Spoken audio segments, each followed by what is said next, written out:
Any jokes? Yes, here we go. No, the only joke I have is 2025 itself. Am I right? Up top. I feel like I could fit in 1 month of this year of 2026, and that will like just cover the weight and suffering and chaos of all of last year. So Wait, what? here's hoping the movies of 2026, I don't know, Heal exceed us? the ones in 2025 or heal us. Yeah, well, good luck What a with way to either. start an episode, guys. Yeah, this is We're about real to have a great uplifting. time.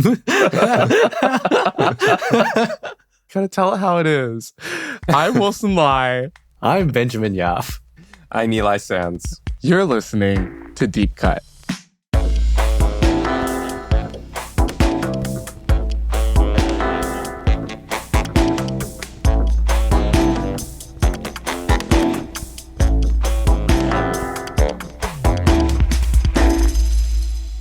On Deep Cut, we tell the truth. No, just kidding. We compare a director's most popular film with a personal favorite chosen by one of us. We also discuss directors' life and career to bring context that helps us view their movies as they may want us to.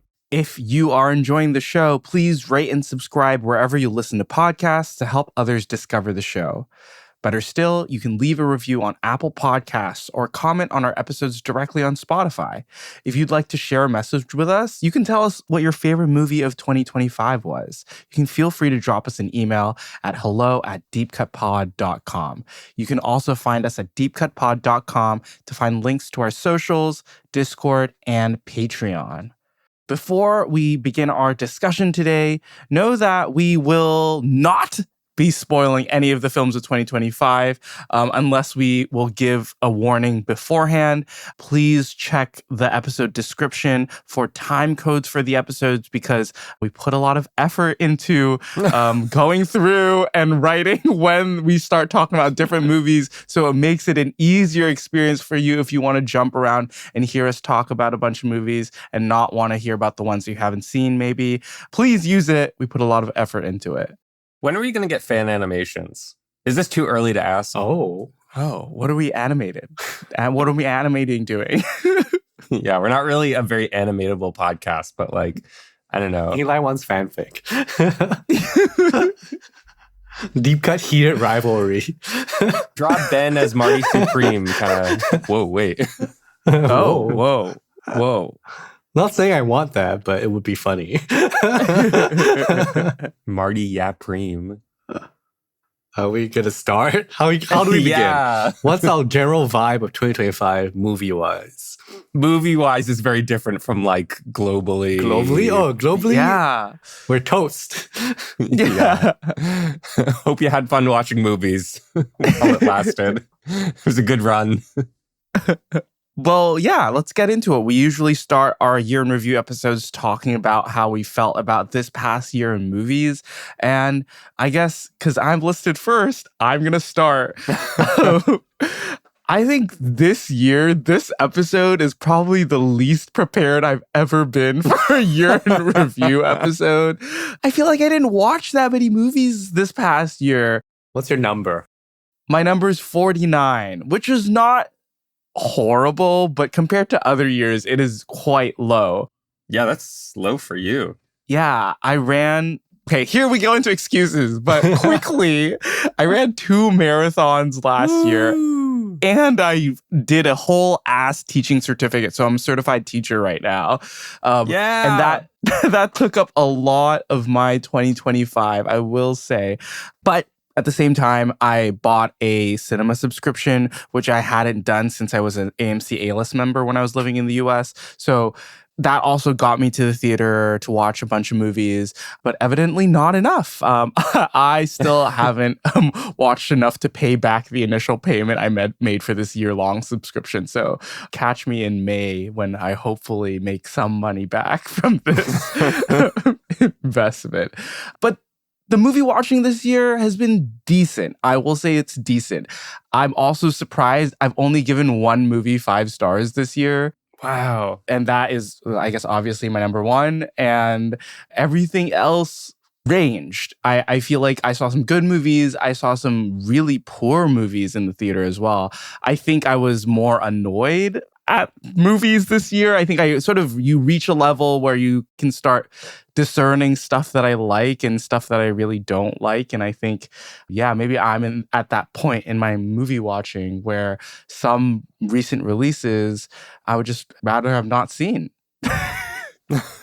I kind of concur. I feel very similarly about that. Yeah, Ben, why don't you go into your year of movie watching? Yeah, I think definitely it felt like a disappointing year, especially mid-year when I was reviewing like what I'd seen. I was like, whoa, it's kind of a bum year. Like it's not really doing very well for me.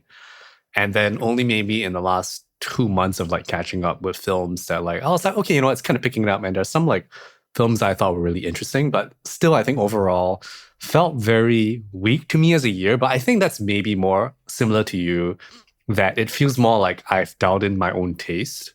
Mm-hmm. And so I'm just like less forgiving of bullshit that I don't care about.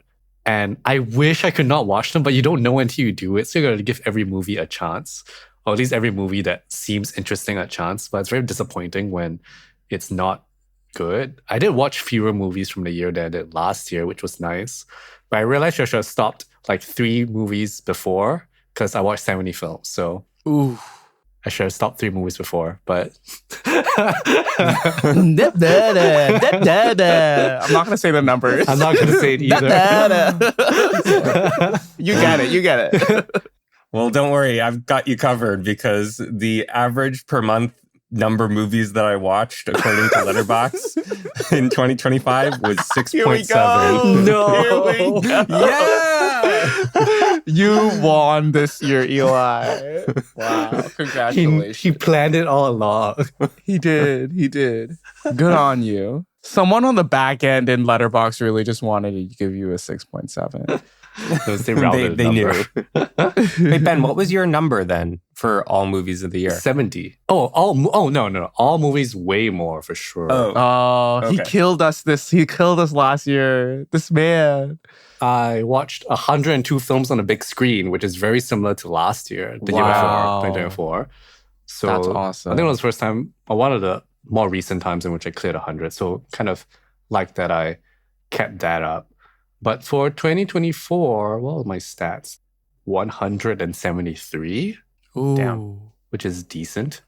Yeah. It's more than the year before, actually. So if you look at it, it means that I've watched fewer recent films, which means I watched more non-recent films, which is good, which is what I wanted.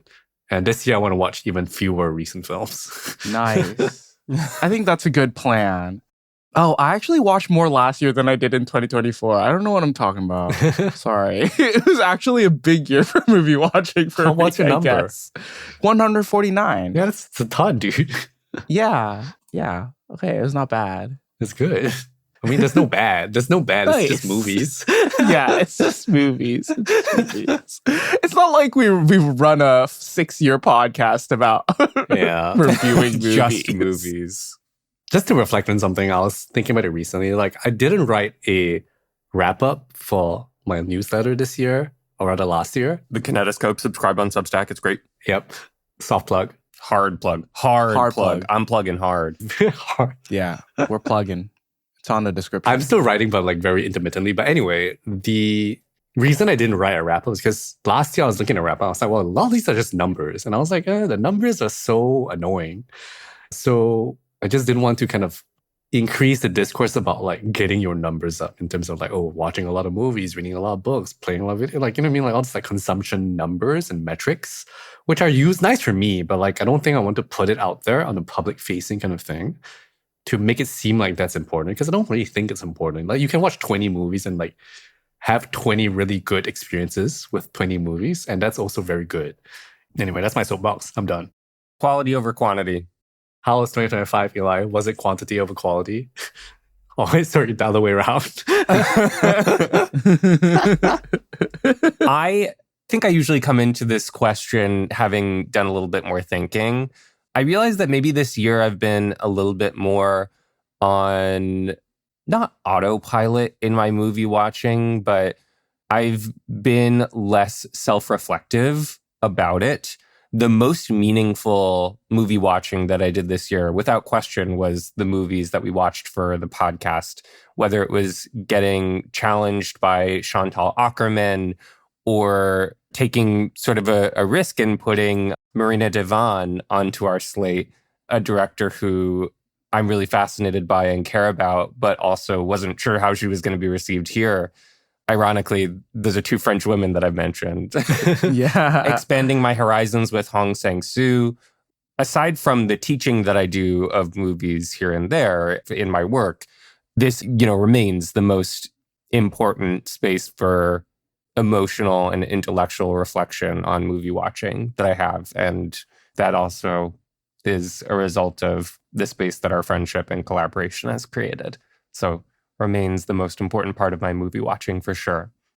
Outside of that, I watched 80 movies this year, which I think I only share that number because I'm shocked that I watched more movies this year than Wilson did.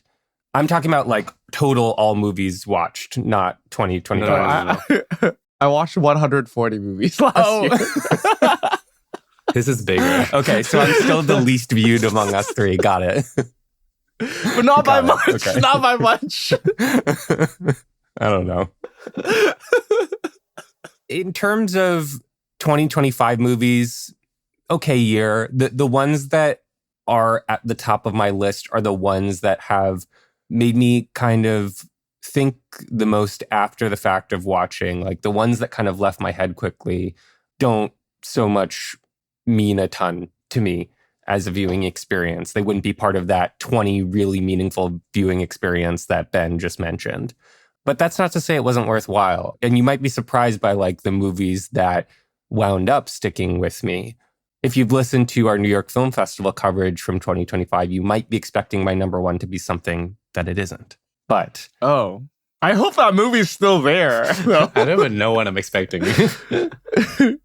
And similarly to Ben, I feel that the most, aside from podcast, aside from new releases, the most meaningful watches are like the gems that I can dig up from not 2025 that have some resonance to me personally or the current moment for all that means. One of my favorite watches of the year was Slugs from 1988, which is B, if that, tier horror movie about slugs attacking a Midwestern town. And it's fantastic. It's so much fun, but also really like weird and wrinkly in ways that raise some questions about its context.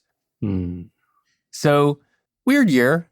I don't know. Maybe every year is kind of weird, but I'm still excited to hear your thoughts on a bunch of movies that we've teased discussions on that now we will get into more fully.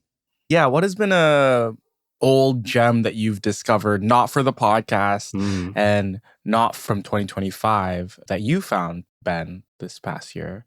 Oh, yeah. So I was going to bring up something that I wrote for my newsletter, which you can go, I'm plugging it again. Yeah. But the reason, because like, if it's interesting, then I end up writing about it, right? So there was a night in which I watched like a bunch of experimental short films that were projected on film in Singapore. So that's like a very rare experience. And that was for me a very, I would say critical, like interesting and most maybe memorable, one of the more memorable film experiences I had from 2025 because first of all, extremely novel experience. And to have a filmmaker stand in front of you talking about his films as they're preparing to project it behind you is a very, I don't know, it's a very novel experience, especially being in Singapore. Like if this is happening in like anthology film archives in New York, it probably doesn't feel that crazy, but like it happening in what essentially is a theater black box that is not meant for showing films, in which we're all on only half of the black box space because there are two projector screens splitting the space into two. And so we're all on only one half of the box because that's what makes sense. That's maybe like, I don't know, 60 chairs or I can't remember how many people. And kind of like almost having a sort of religious experience because it's like, this guy's like my priest into experimental film. And I'm like, oh, what's going on? Do I come away from it really having a better taste of experimental film? Not really, but I think it at least gave me some context to understand the films I was watching that night and like really appreciate them and also like, I would say, connect to them in a sort of weirdly spiritual and like immediate level that I don't usually get from experimental films. So maybe it's the context, maybe it's having the filmmakers talk about in front of you, maybe it's the fact that it's projected on film. All that could be the thing. Or it could be that the films are just good as experimental films, more so than experimental films I've seen in the past, which is not many, or at least more interesting to me. But you can read more about that. I'll probably link that in the description somewhere. What about you, Wilson?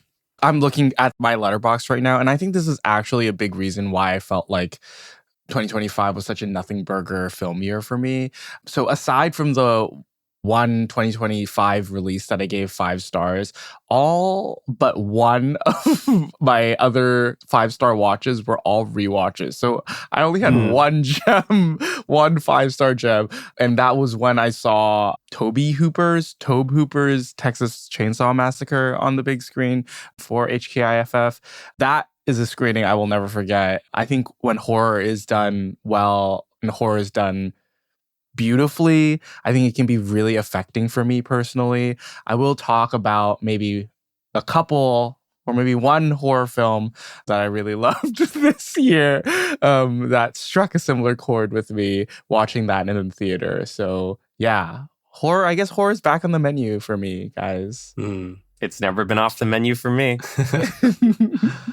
Because Eli was talking about Deep Cut, I thought maybe it would be nice for us to review what came out on Deep Cut over the last 2025. I thought that would be quite nice. I don't think we've ever done that like in a proper way. I don't think we have. So I'm just looking at our spreadsheet of all the episodes. So I'm just going to go count through this this as your ad break, guys. Yeah. But also, if we sound interesting to you and it's the first time hearing our voices, this is the stuff that we talk about over the last year. So if you can't be bothered to scroll through Spotify or whatever it is you're listening to us on, this is like your rundown of what we did over 1 year. Don't call them lazy. They'll stop I'm listening. not saying they're lazy. You can't pick up your hand and scroll on your phone. You can scroll with us. We're scrolling with you. Let's scroll together. Take your fingers. Put your hand on mine. We began with Nick Park. Oh, yeah. Wow. With the original shorts of Wallace and Gromit. That's what we began the year with. And I think that's how we started the Nick Park series. And we had our interview with Vera Drew, and then we continued our Edward Yang series. I'm skipping stuff here as I go through it with our 2024 year in review. I'll skip the ones that we'll talk about later, the upkeeps, right? Because we've been keeping up with some of the deep cut directors we've been following over the years. We did also have our third interview with Andrew Ott for second, but third time featuring him for his film Wedding Banquet. And we also had a bunch of festival dispatches. We had our Hong Kong dispatch, our New York Film Festival dispatch, as well as our Singapore and Tokyo International Film Festival dispatches, which was a lot of me just doing film festivals over a few months. And there's a run of episodes which is just all me. Thank you, and Ben. I don't know if I'll do that again, but yeah. Thank you, Ben. And we also began our Hong Sang-soo series, our Chantal Ackman series. And I think a very special episode for us is we did an episode with Lisa Dombrowski, our professor. Yeah. A big reason why this podcast exists, on Tang Xuxuan's The Arch, which was playing at M+. And we also had one more random guest, Lee Isaac Chung, for Steven Spielberg's Artificial Intelligence. That was such a fun combo. Iconic. Great episode. Yeah. Great episode. Also, there's a new Corey Ada movie coming out, and my first reaction was, is this AI? Oh. Because it's about a family that adopts a kid that's a robot. Oh.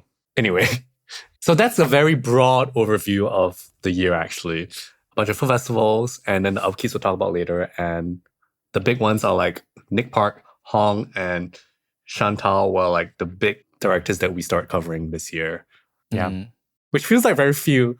In 1 year, we only started 3. I think everyone keeps on asking me, in my real life, they're like, how's the podcast going? And I'm like, we're a well-oiled machine. That was my, go-to answer last year and I guess the first few months into this year. I'm, very happy with the work that we've put into it. I think it shows in the listenership. I hope we also, we get a big kick in 2026 as well. And yeah, we can just keep this up. We can bring in more cool guests. We have a cool guest coming in 2 weeks that we recorded a while ago. We have to close our Hong series, 2 guests to close out our Hong series. And yeah, just be on the lookout. We're prepping cool stuff for you all. If you're a longtime listener and you enjoy us, please just share us with your friends. Yeah. You know, tell them you like these 3 blokes talking, I don't know, about movies for whatever reason. Blokes. 3 dudes. All right, should we begin? Before we do, there's something that I love to do every year. Which is shout out my favorite reviews that Wilson and Ben have written.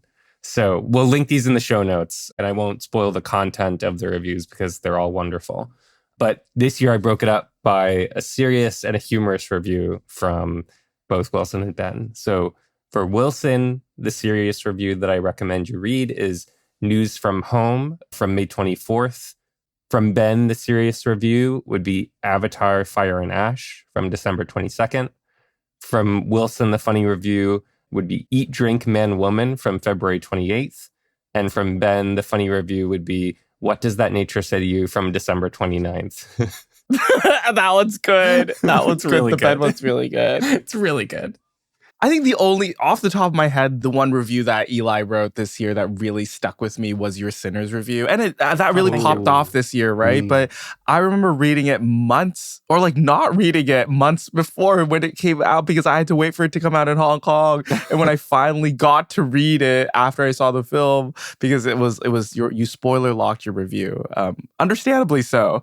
Yes. I found it to be a really great reflection on the film and really deepened my understanding of it, and hopefully a movie that we get to talk about later on in this episode. We certainly will. Yeah.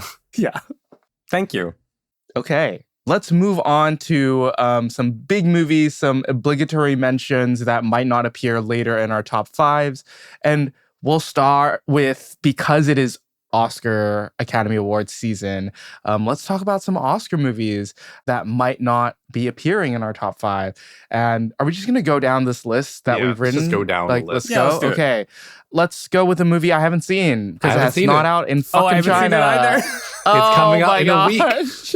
The only person who could have seen it has not seen it. Eli Sand. I could maybe say why I haven't seen Marty Supreme, which is what we're talking about. You were living in New York. It's a New York movie. Yeah. I think I've not heard enough positive things about it that I am like, this is worth the time. I think I've heard that there are a couple of scenes that are outstanding, and I'm curious about Chalamet's performance, of course. But I realized that, like, where after Uncut Gems, I was really excited by where the Safdies were going. I feel a lot less excited now after what I understand about their 2 most recent movies. And that's perhaps an unfair assessment to make, having not seen either.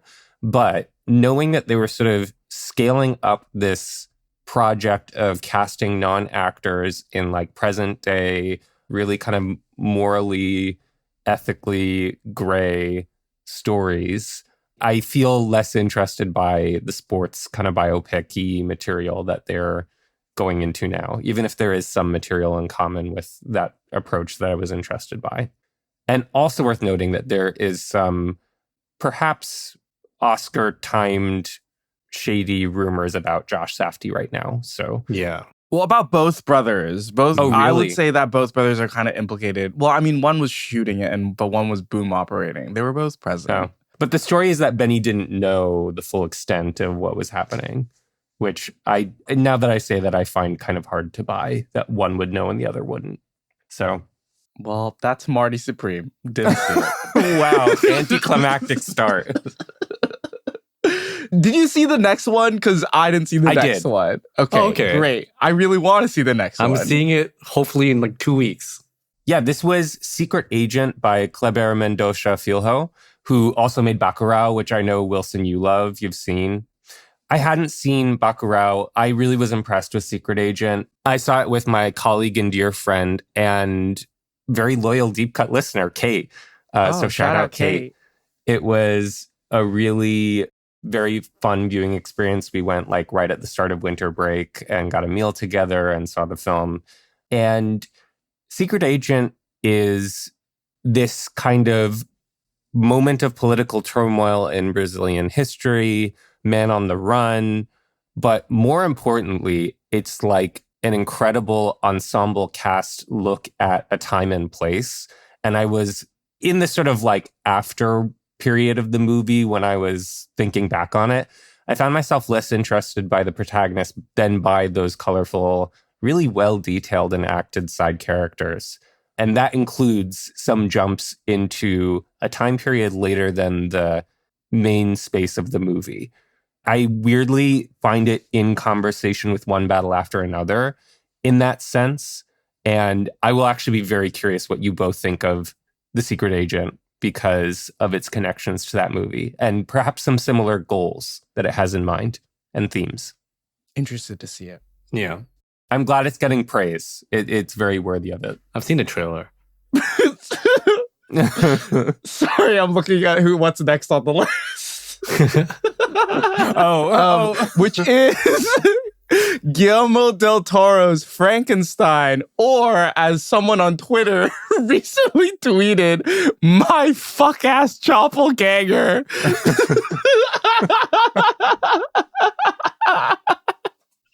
Yes, we can end the episode now, guys. That's Thank it. you for listening to Let's wrap it up. Am I the only one that saw this?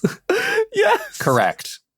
I am off the Guillermo del Toro train, unfortunately. Thank you for watching it so I can say my fuck-ass doppelganger twice on my... I watched this with some friends at the pod. Our friend Nat and my friends Jess and shout Charlotte, out we Nat. watched this together. We were just like kind of hate watching it beginning, maybe like 20 minutes in.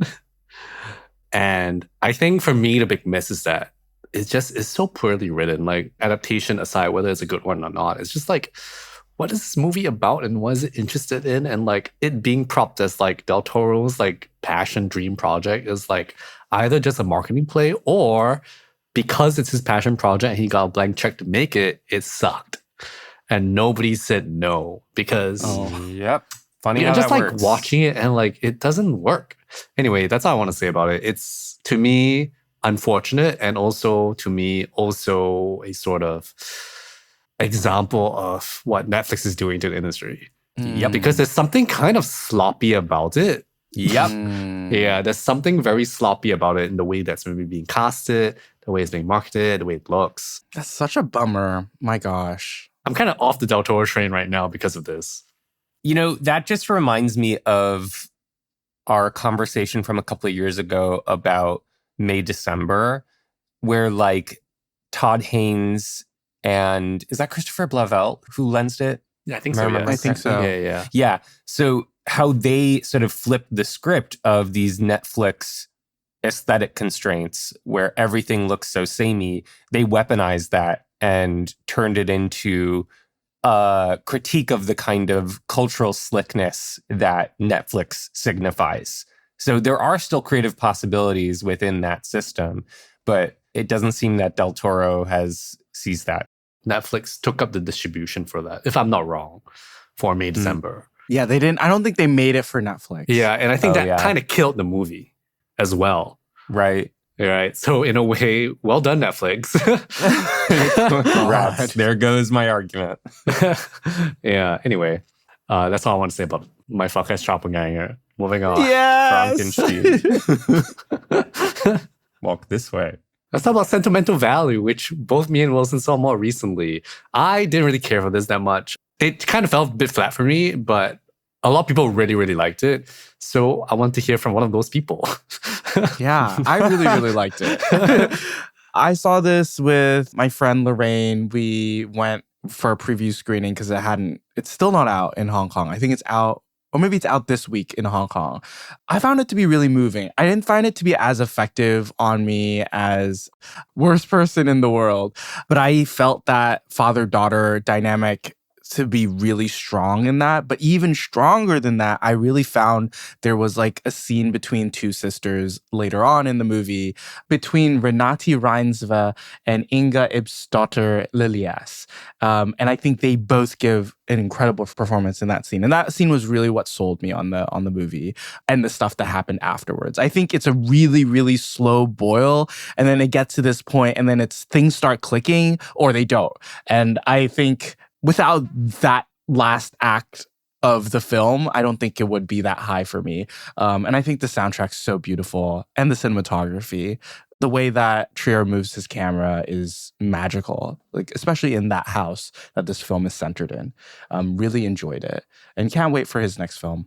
Yeah. I mean, I think my biggest qualm was like the flashback usage, which I don't really think really worked for me. It's quite brief though, I would say. Yeah, but I was like, I don't really know what this is doing and it's distracting me.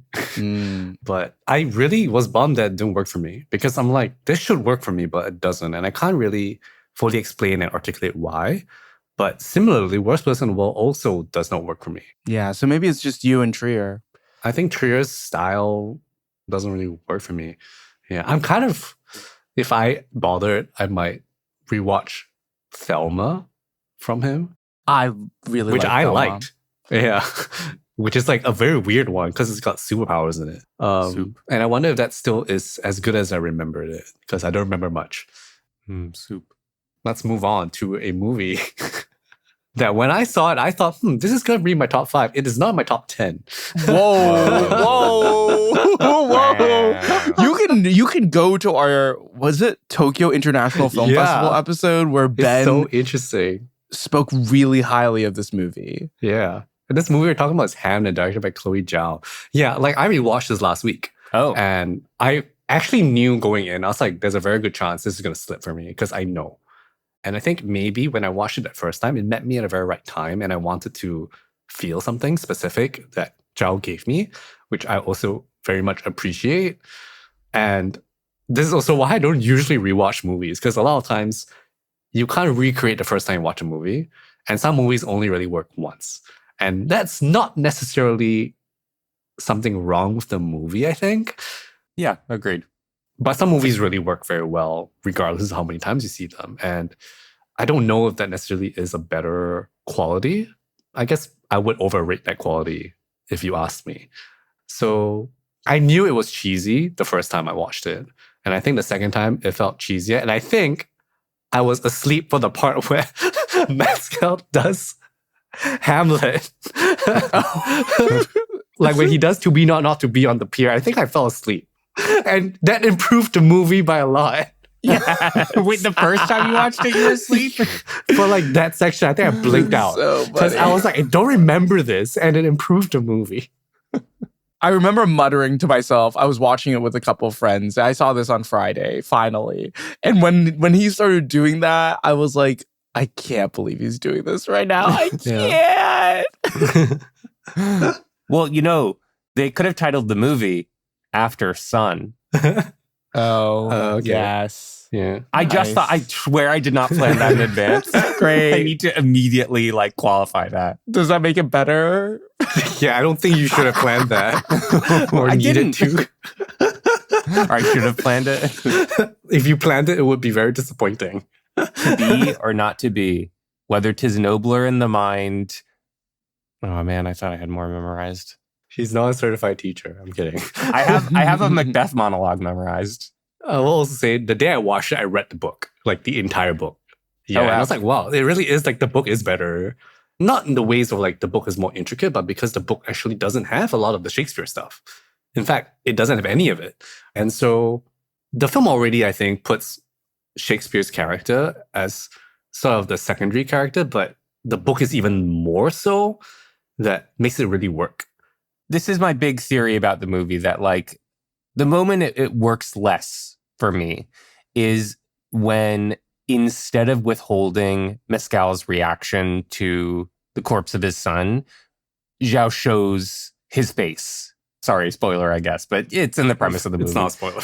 Yeah, the opening title card says that he dies, so it's Okay, fine. fair. One, by showing the reaction in close detail, it doesn't work on a structural level because it's primarily been Buckley's movie. And two, that's the moment at which Mescal shows his limitations as an actor, surprisingly. Like, he really doesn't sell it from that point on for me. And he's a real Achilles heel of the movie. For me, Buckley is like doing some really great work in this. I agree. And I think still the thing that I talk about, I think maybe in our Tokyo episode, is that like the parts that I really like about the movie is not really about its portrayal of grief, because I think Zhao knows that she's doing grief. And I think some people really respond to it because it portrays grief. And like, I love a grief movie, but like for me, a grief movie isn't about how well it portrays sad people. Yes, Mhm. correct. And I think still there is a nugget of this. And maybe I realized that this wasn't as important to the film as I expected or remembered when I first watched it, which is the limits of understanding between Buckley's character and Mescal's character. Like, and I think that is in the movie, but it's just not as pronounced as I remembered. And that is still the part of the movie that I really like. That it's about essentially using art to express something because you don't know how to speak it. And I think that's why having less Shakespeare is better, because then it's like, let's see him portray why he feels this way less so that we can see it through the art, which is the portrayal of Hamlet, which is not in the book either. And I thought that was perfectly fine addition to the film to show you the Hamlet performance, you know, because it's much more diminished in the book. Like, it's like spoken about but not shown to you. Yeah. That makes sense from a filmic perspective, you know, so I can see why the adaptation does that.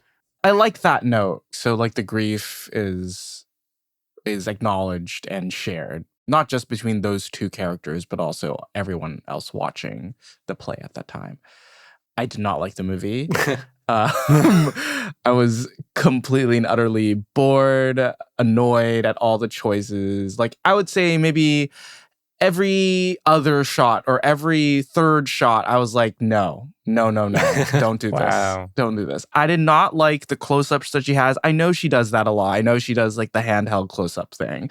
But with movie stars, I was just like, it just didn't feel genuine. It just felt like a hack job. Like, the whole movie felt like a hack job.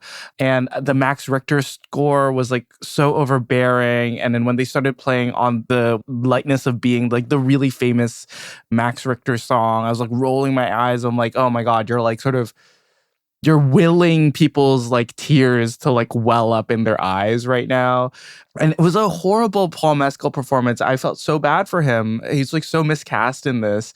And I think the only good part about this movie is probably Jessie Buckley's performance and the young kids, Noah Jupe's performance. They're really solid and was the redeeming quality in an otherwise unredeeming film.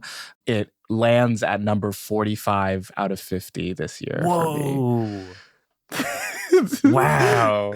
I think that's fair. Let me hate on one movie this year. Oh, no, absolutely. Absolutely. Like, as somebody that liked this and like enjoyed it especially when I first watched it, and even at the second time, I was like, yeah, I like this. Totally, I think I see what people don't like about it, and I can totally get it. Yeah. I think the movie betrays its lack of confidence in the audience from the moment that it explains the similarities between the names Hamlet and Hamnet in the like first title The card. opening credits. Well, I Yeah. mean, that's from the book. That's how the book opens as well. Well, then maybe the book doesn't trust the reader Yeah. either. These two names sound nothing alike. I think that's less of trying to tell you what it is, but it's trying to justify why the historical fiction of it is coming from. I think it's a justification for why they think that Hamnet's death leads to Hamlet and why they're connected. I don't know that I need that explanation to allow for the imaginative link between the two events. But actually, it's that Maggie O'Farrell needs that to justify how she imagines everything in between, which I think is fair. Yeah. There is one formal thing in Hamnet that I find really interesting, which is that as Hamnet is about to be killed, Zhao returns to this framing that she's used throughout the first half of the movie, which is almost like a security camera, top corner of the room looking down. Yeah. It's a weird choice at first. And then when it comes back in this moment before Hamnet's death, Hamnet looks up into the lens and sort of like basically talks to the angel of death. And it's an odd intellectual positioning of the audience as that angel of death. But I think she follows through on the swing when in the Globe Theatre performance of Hamlet at the end, Jessie Buckley's Agnes reaches on stage and actually holds hands with the actor playing Hamlet as he's dying. And it becomes a sort of It's kind of meta signal of breaking the fourth wall in different mediums. Oh, sorry. Yeah, whatever. I guess I'll mark it. Yeah, We should mark it. But the formal discussion of the utility of breaking the fourth wall as a tool for deep personal reflection, I found really interesting and cool. Do you think Zhao was thinking about that when she was shooting the sex scene from the security cam footage angle? Yes, I do. I do actually. I do, because it's almost like, I think she believes that all of this is sort of, or the positioning of the movie is that all of this is kind of fated, and that whatever angel of death has been watching Hamnet from the start. Fair. Okay, let's move on. Yeah. Who else saw this? If I had legs that kicked Not you. I didn't. Oh, I saw it. It was fine. I didn't really care that much about it. It was okay. Feels like a Safdie movie. Well, it's Mary Bronstein, who's Ronald Bronstein's wife. It's a very stressful watch, and I didn't really care that much about it. I didn't really like the tone of it, but that's more of a taste thing, because I was just like, okay, this is just kind of a lot of insufferable people all at once. And I was like, I guess that is motherhood, but okay. Yeah, and it's really just that, like, the whole way through. It's just like, oh my God, her life is just like falling apart, and she's stressed, and she's not making it easy for herself either. And you're like, okay. It just didn't seem like it had anything, not anything, but it didn't have a super like nuanced idea at the heart of it. I mean, it's not really an idea. It's more like, let me show you a character. And I think that it works for that. But then I think a lot of times with character study type things, that like kind of just is like that. And so either you have a very interesting thematic twist, or you have a very engaging plot. And I don't think it's either. It's very much like, this is motherhood, and especially when it's kind of shitty. And I'm like, okay, yeah, sure. I mean, something interesting is that she's a therapist that also goes to a therapist, and the therapist is a boss. That's an interesting kind of fucked up relationship. And the therapist is Conan O'Brien, who's being a dick. Oh, wow. Yeah, but that's also like just kind of like a flavor. You know, it's like a flavor. Yeah.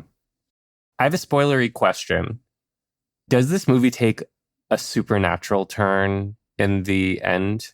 I mean, is that what that was? I don't fucking know, bro. I kind of checked out near the end. He was not watching it. He was not watching it at the end. Yeah, I was like, what is this? But okay. It's the red stuff. Yeah, sure. Nah, I don't think so. It feels a bit hokey, if that's what it's going for. If that's what it is, it's a bit hokey. Hokey pokey. Okay, moving on to the new Yorgos Lanthimos Bugonia. Wilson, on your shoulder. There's a bug on you. Ah, Bugonia. I didn't see it, nor did I see the film. Do you guys see this? Only I saw it? You only saw it. Oh, I thought it was fine. I didn't like it that much. It was kind of boring. I have a spoilery question. You kind of know where it's going to go from the beginning. Does it end in Yeah. Is it the same question you asked for if I had legs, I'd kick you? Yes. Okay, the spoiler answer warning is yes. Yeah. But I want to go watch the South Korean film that this is based on, because apparently that's better. Save the green planet. Yeah, I just didn't really care for it. I thought Lanthimos now, it's like very much like, let me apply Lanthimos style across the whole thing. And I feel like the last one that he did that was actually good was Poor Things, because at least Poor Things like had a sort of almost sunny disposition with its like, crazy backgrounds, you know, and had a more interesting plot. But I think with Bugonia, it kind of, I don't know, it kind of just feels very obvious. I think still one of my favorite takes on Lanthimos is your review of Kinds of Kindness, Ben, which is, if you have nothing to say, I have nothing to say. Oh, okay. The thing about Bugonia is it does have something to say, but it's just not very interesting. And like, I don't really think that going through it was very interesting either. Like, I'm okay with not having a very like, I don't know, original thought, but then I gotta enjoy the way to that not so original thought, which is, I guess, for most movies too. But yeah, maybe I'm just tired of Lanthimos, and he needs to just take a break and come back, you know? Like, he just needs to take a break, making too many movies. Okay, I think this is another one that only Ben has watched. What? Correct. I thought someone's going to start singing Golden and it was not going to be me. I mean, I will sing Golden. No, I'm just kidding. You should. But anyway, I'm talking about K-pop Demon Hunters, which is essentially, I think, the hit of the year. Yeah. I don't think there is a bigger movie from last year. Maybe it's Zootopia 2, which I also saw. Wait, so there's this song on the radio that really, really is annoying me so badly. And someone told me it's from K-pop Demon Hunters. And I'm not positive if it is. Is it Is Soda it Pop? Golden? Well, it goes like this. Yes. Yes. Yes, that's Golden. It's so bad. That song irritates me so very badly. That riff that they return to again and again with the computerized voice, it sounds so bad. Well, it's gonna win Best Original Song in man. 3 weeks, so... You should tell the Oscar voters, you gotta let your voice be heard. Well, this is coming out earlier than usual, so maybe they'll listen. Maybe. Yeah, I thought this was perfectly functional. It's not like the best thing, but like it's perfectly functional as a kids movie. I get it.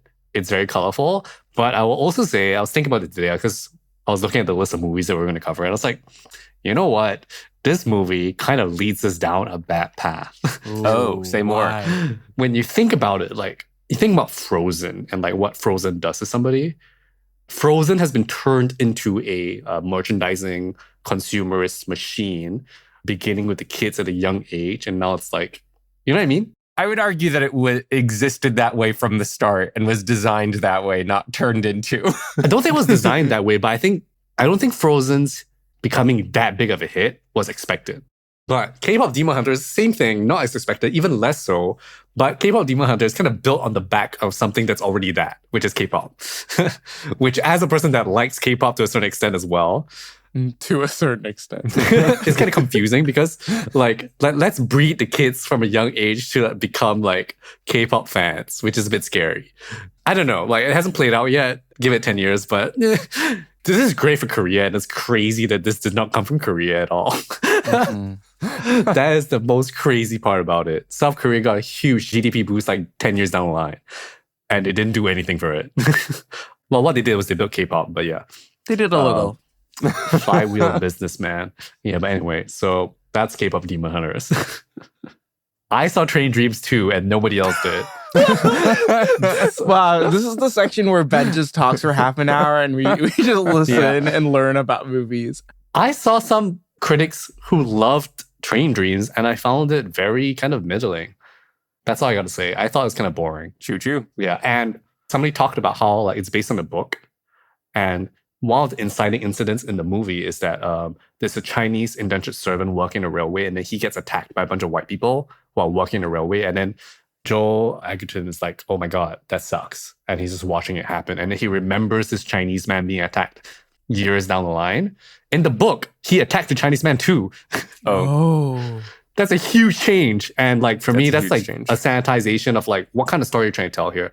A good white man working at that time. Bro, like that's not the average at that point. Okay? Correct. So it's weird to turn him into a hero in that racial way. And then there's no other less white people in the movie after that, really. It's just like, let's fridge the Asian guy. Weird. It's about a sad guy that works on train tracks. This is not set in the modern age. No, it's set in Okay. like the early 1900s in the rail era. Wow, my interest in the movie just cut in half. Great. It's okay. It looks nice, I guess, but like, I guess if you're nostalgic for like a certain kind of movie and America that's like idealistic and idyllic and bucolic, And never existed. but it never existed exactly. If you want that, go watch First Cow. Yeah. Which is actually realistic about that type of dynamic. Yeah. Plugging, because we also covered that movie. Anyway. Yes. Mhm. All right, now to a movie that more than one person has seen. Yeah. This is Avatar Fire and Ash, the third movie in James Cameron, decade-plus long spanning Avatar series. I saw it because I love Avatar, and I love this. This is great. I think it's basically Avatar 2 Redux, and I loved Avatar 2, so I had to love this one. I think the inclusion of the character Varang was the highlight of this movie, and I think there's a sequence where she seduces the colonel after getting him high, and there's like there's some, you know, in a classic movie where you do get high off of drugs, there's a POV shot where the vision starts going crazy and someone's like looking into the camera like, hey dude, are you doing okay? So it was like that kind of shot in this movie where she's sort of seducing him and his eyes are going crazy. But I think there's some really interesting 3D mapping or 3D scoping that is happening here that made me think back to Scott Higgins' Intro to Hollywood section where he talked about 3D usage and explained sort of the technical ways of how people like sort of view 3D. And I like that Cameron is one of the only people that is like playing in the 3D realm these days. Like, I mean, I wish there was more, but he is still exploring that side of the medium that everyone else seems to have given up on because people didn't really shoot for 3D. They were just shooting regular 2D and then converting to 3D. So good on James Cameron for doing that. I understand if you're like sick of this franchise, but I still really like it. And I think it's so great on the big screen and whatever. It still made like $1 billion. Well, Cameron didn't need help for that. I hate that he's on the tour circuit being like, oh my god, it's not going to make enough money, so I can't make the rest of the movies. Oh my god, boo. I'm like, bitch, shut the fuck up. Bro, oh my god. It's still going to make money. I'm sorry it's not making $3 billion. Like, holy shit, dude.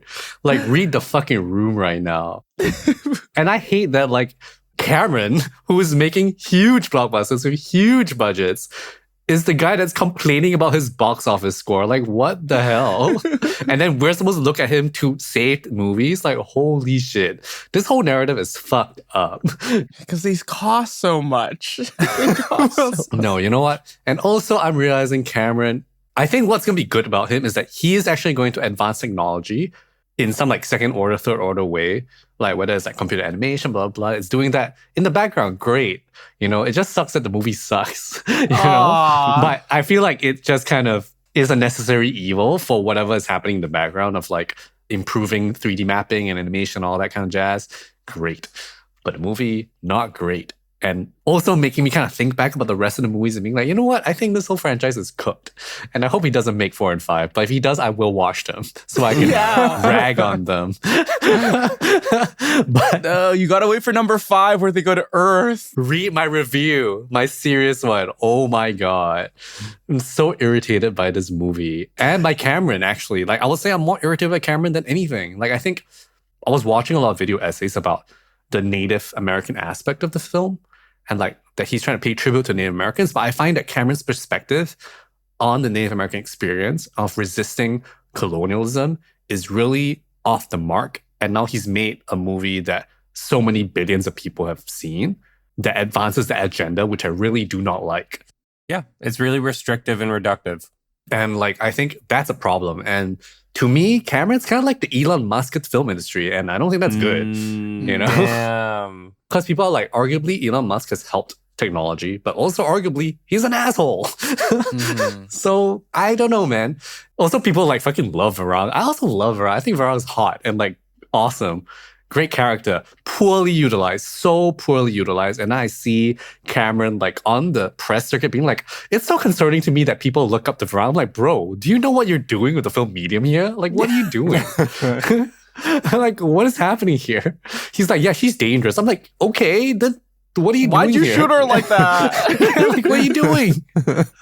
You know, people want I don't know, is it like a female terrorist to root for? Yeah, a femme Like, fatale, exhibit man. one battle after another. They love that shit. You know, we like that. You know, and I don't say that as a bad thing. No, it's not like like we love bad things. No, because that's what reflects in the culture right now. People want to rebel. She allies with the white people that are colonizing the planet. It doesn't make any sense. Anyway, I don't want to talk about this movie anymore. This whole movie makes no sense. Like, Cameron's perspective makes no sense. I'm done. If he is outcast, I am out. Okay. Sorry, that's it. Also, I hate Jake Sully so much. Anyway. You know, Jake Sully, Jay Kelly. Oh, God. Is there anything there? No. I don't know, but did you watch Jake Kelly? Because I didn't. I didn't. Okay, so we're not talking about that. All right. I guess I'll talk about this one because a lot of my 2025, I spent rewatching all the Mission Impossible movies until we got to the last one. And I think Dead Reckoning, like, when placed against the other ones, it really falls in the middle of it. So I think maybe if I didn't watch the other ones, I would have this higher on my list. But I think this just proved to me that Ghost Protocol was really, really good, and Fallout was really, really good. Fallout rules. Yeah, I don't know. I'm excited for his new movie that he has coming out with Cuarón, right? He's making a movie with Cuarón. Oh yeah, with Gonzalez Iñárritu, right? Oh yeah. He's okay. Oh yeah, The Digger. Yes, I'm really excited for his new movie with Iñárritu. Iñárritu. Yeah, I actually found myself really liking Final Reckoning because I thought the Dead Reckoning wasn't very good. Because I was like, Dead Reckoning is kind of flat for me. Like, not a lot of stunts and like the narrative is like, I don't remember. But I found that Final Reckoning did tie up the whole franchise really nicely, which I really liked. And I think Fallout's unbeatable in terms of like stunts and like just spectacle, I would say. Yeah. But I would say that Final Reckoning shows you that what has been really working for the films is characterization and the relationships they built over time. And I think Final Reckoning works very well in tying up all those relationships. And that's why I really enjoyed it. I was like, oh, wow, like I feel really nice and like satisfied with the way this ends, even though spectacle-wise, maybe not as good as the underwater Fallout. Sequence is really great, though. That's great, yeah. So it's definitely better than Dead Reckoning, but I think the character work and all that stuff really was really good for me. And I come away from it being like, oh, this is a pretty good Mission Impossible. I haven't seen 1 and 2 actually. I heard 2 is really at good. all. I 2 is crazy. It's actually crazy. It's the John Woo one. Like I've heard. He just really like for better and for worse. It's crazy. I've only seen Fallout. I mean, that's the only one you need to watch. Well, you're good. just the icing.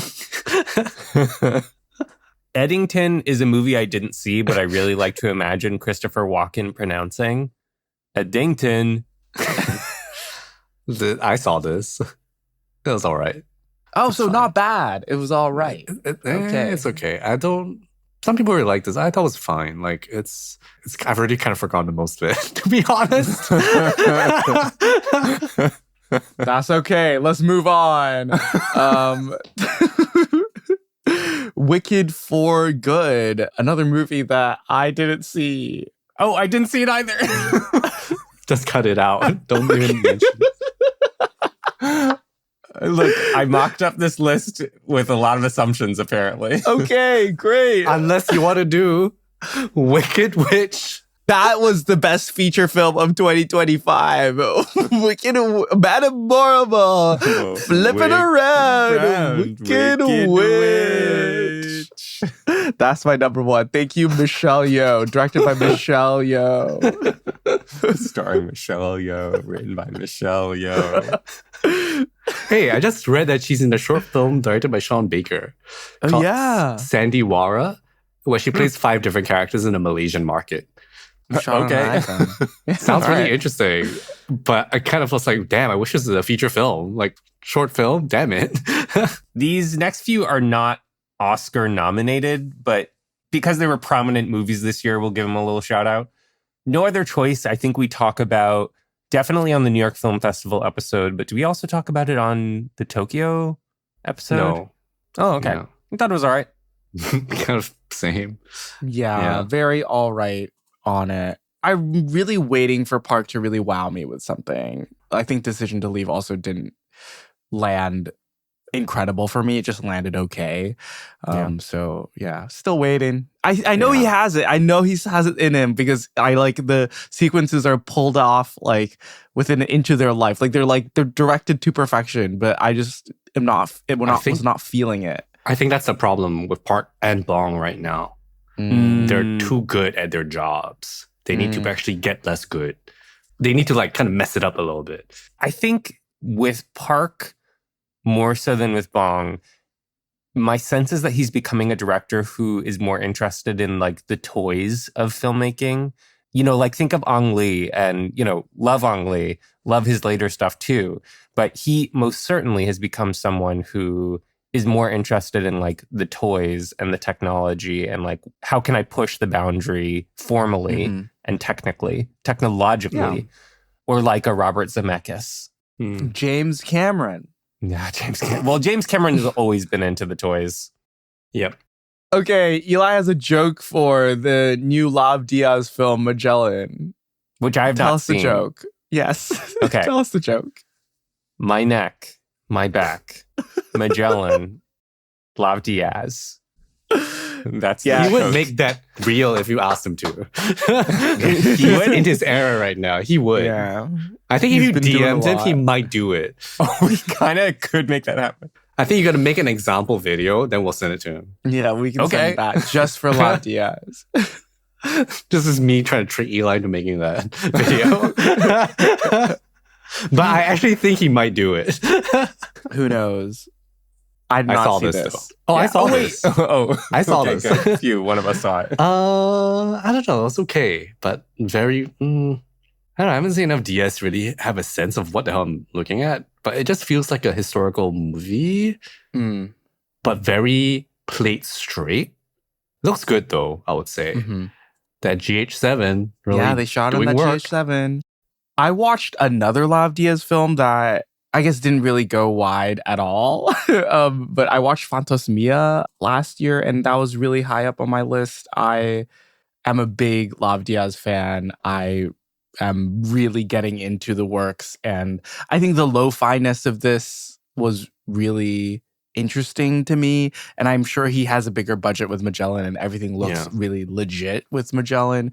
But I just think Lav Diaz's ability to tell a compelling story over a 3+ hour runtime is something to be studied. And I think just sort of occupies its own special place in the art house world that other directors don't really touch at all. So it's interesting. And I mean, I've spoken about my plans to talk about Lav Diaz on the podcast. So Indoctrinate us. yeah, stay tuned.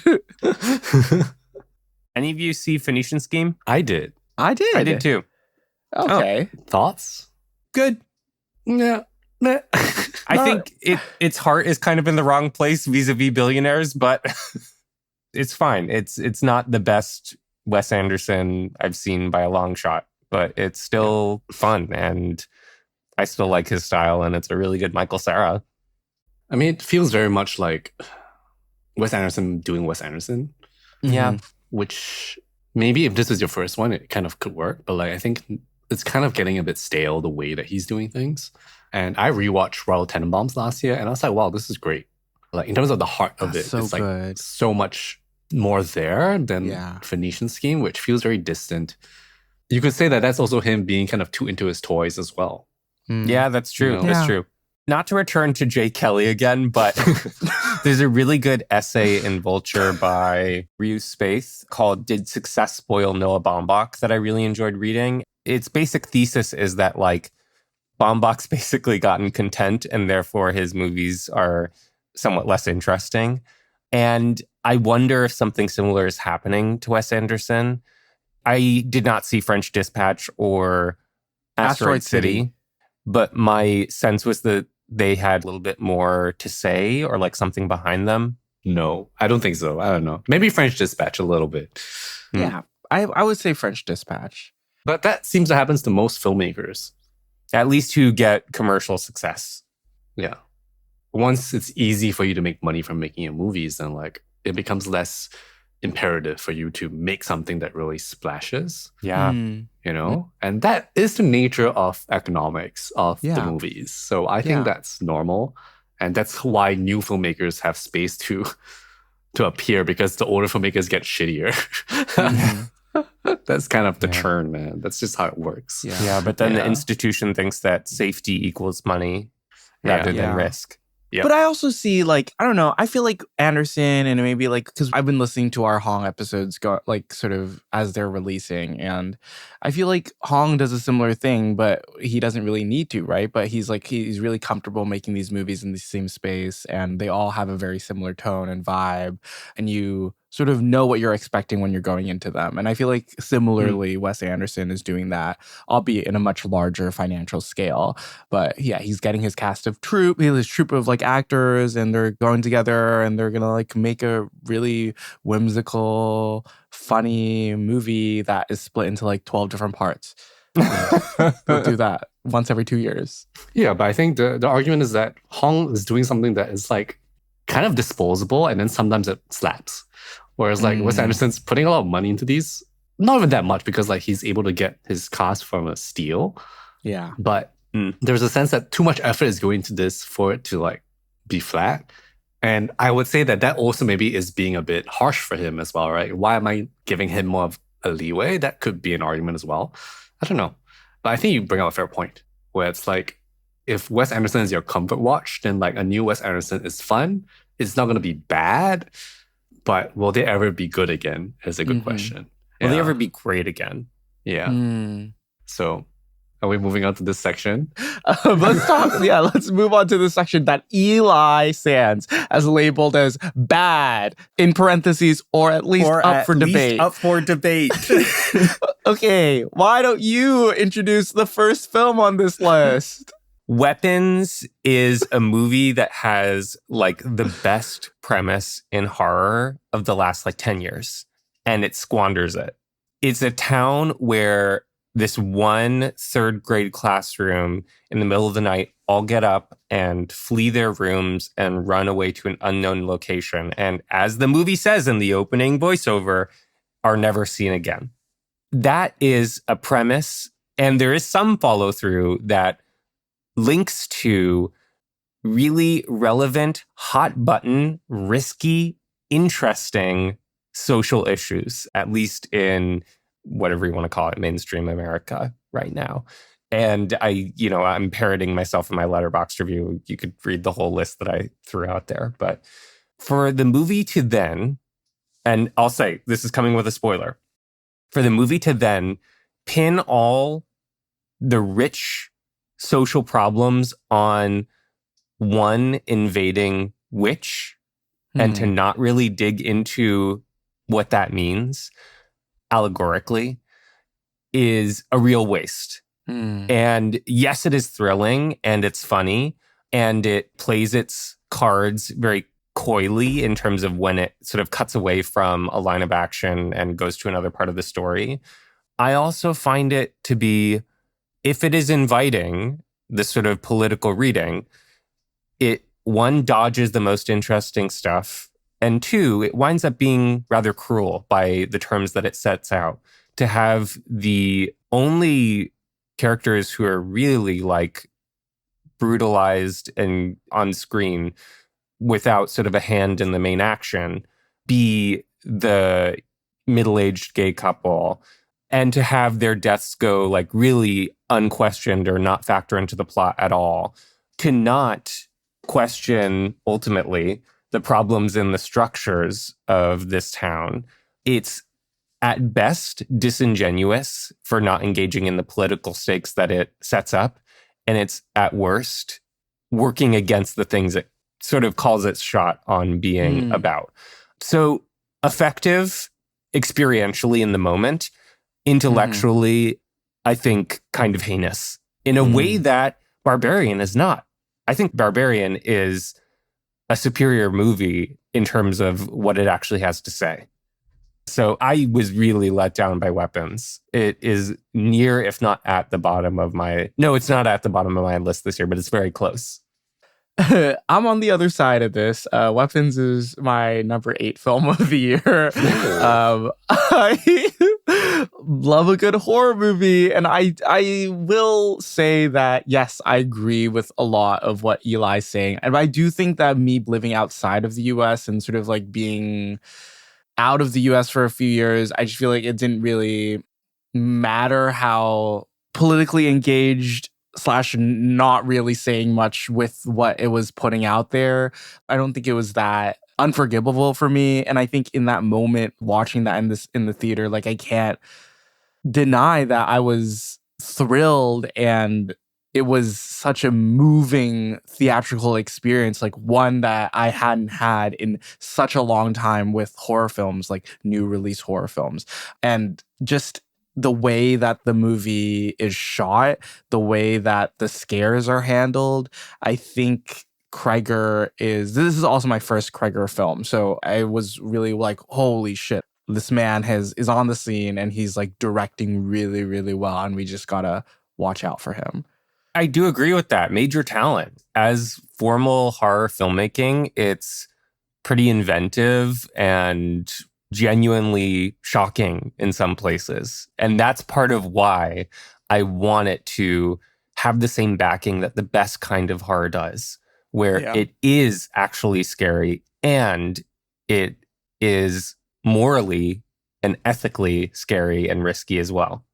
I got bored by this movie after 1 hour. Oh my gosh. That's no. I think mainly because like, I think it comes down to it being voodoo. That's like the way that's how we're going to end this. Mm-hmm. And a lot of, I would say, horror has this problem of like having a very good premise and then needing to just kind of like, oh, it's magic or it's supernatural. And that's how I'm going to explain it because I need a reason to explain why the scares come from nowhere. And I give horror movies that kind of leeway to accept some contrivances for the effectiveness of horror and everything.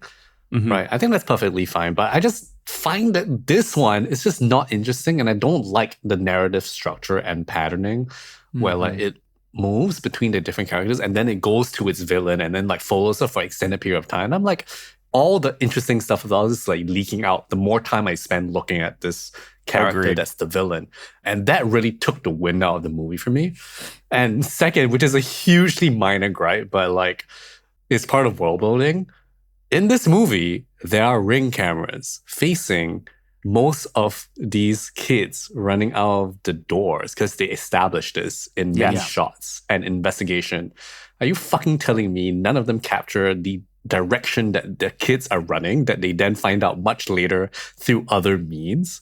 Yeah. So to me, that's a bit porous world building. Because it's like, if you're going to show me a ring camera, that has ramifications for how I think about your investigation as to where the kids are, right? And I think that's important, right? Because when I'm watching a movie and you present a mystery to me, I am trying to solve the mystery and I'm wondering why the cops are being fucking dumb, and I should not be doing that because I don't think you're trying to tell me the cops are dumb.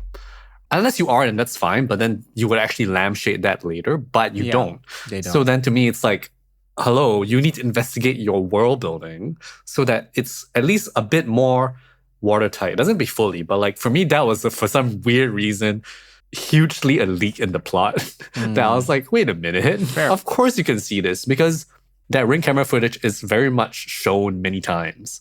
Right. Yeah. Moving on to a movie I disliked more and was actually at the bottom of my list until recently. Wow. Yeah, until recently. And you'll find out why very soon. Oh, okay. I see. Very, very soon. Which is, oh my God, I'm forgetting her name. Celine Song. Celine Song's Materialists, which is like, that's not good. Yikes. Yeah. I don't know. I don't think Song really gets it. Unfortunately, I don't think she gets it as to like what it really means to investigate modern dating and all that. I think if the movie wants to be that, it needs to be much, much more intelligent about it, but it's not intelligent about it.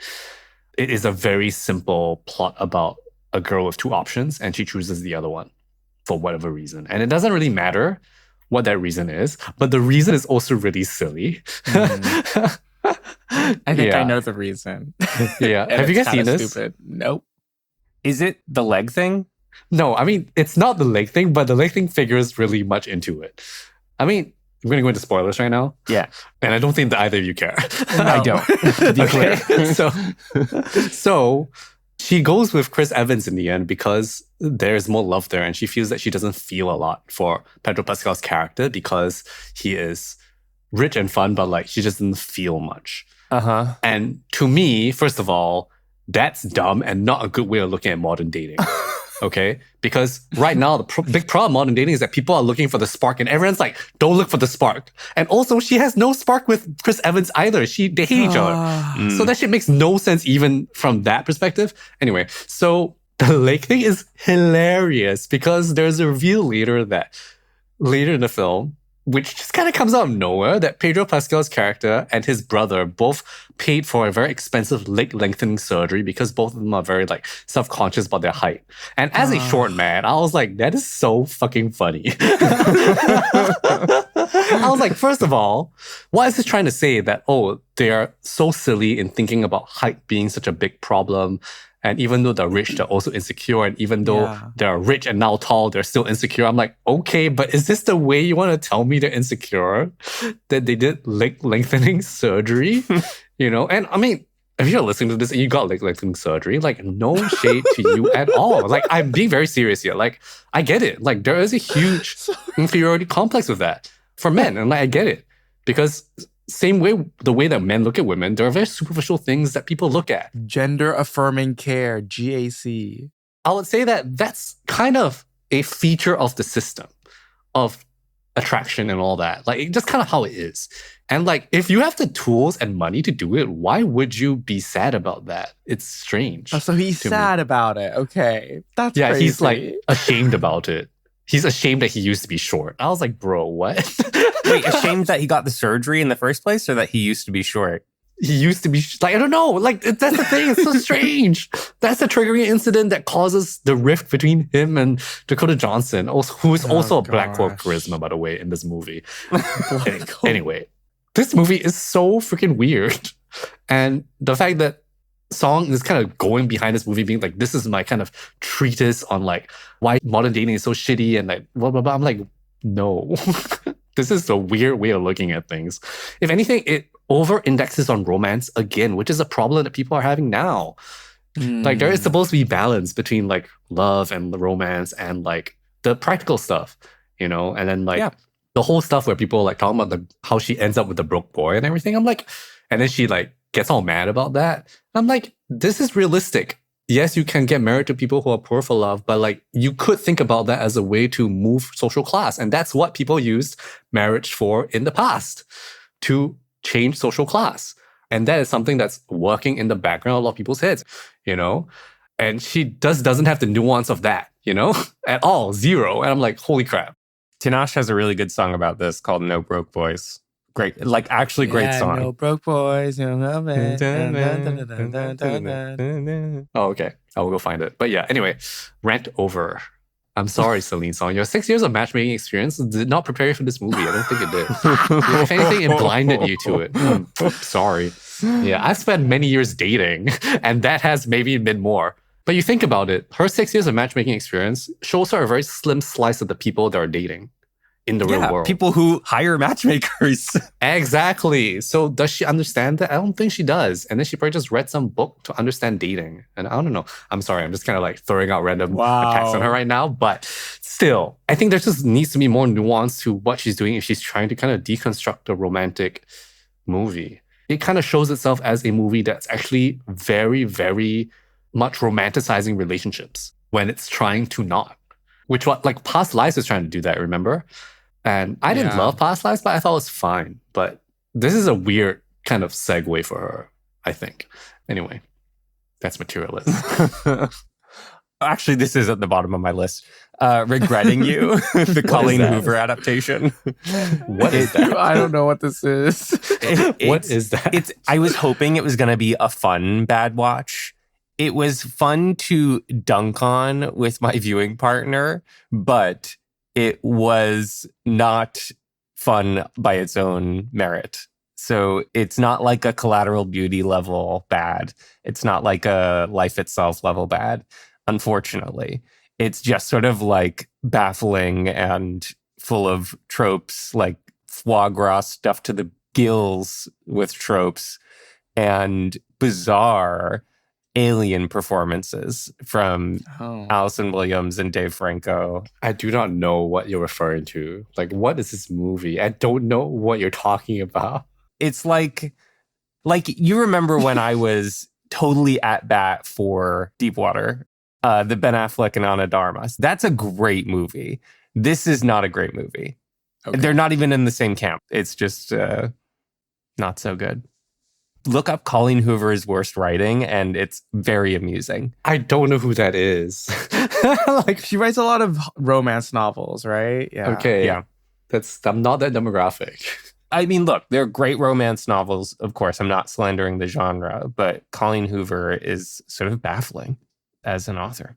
And then we move on to the movie that's on the bottom of my list. Ooh. And second to bottom of my list. Which is, what is the name of the filmmaker? Oliver Lax. Oliver Laxative.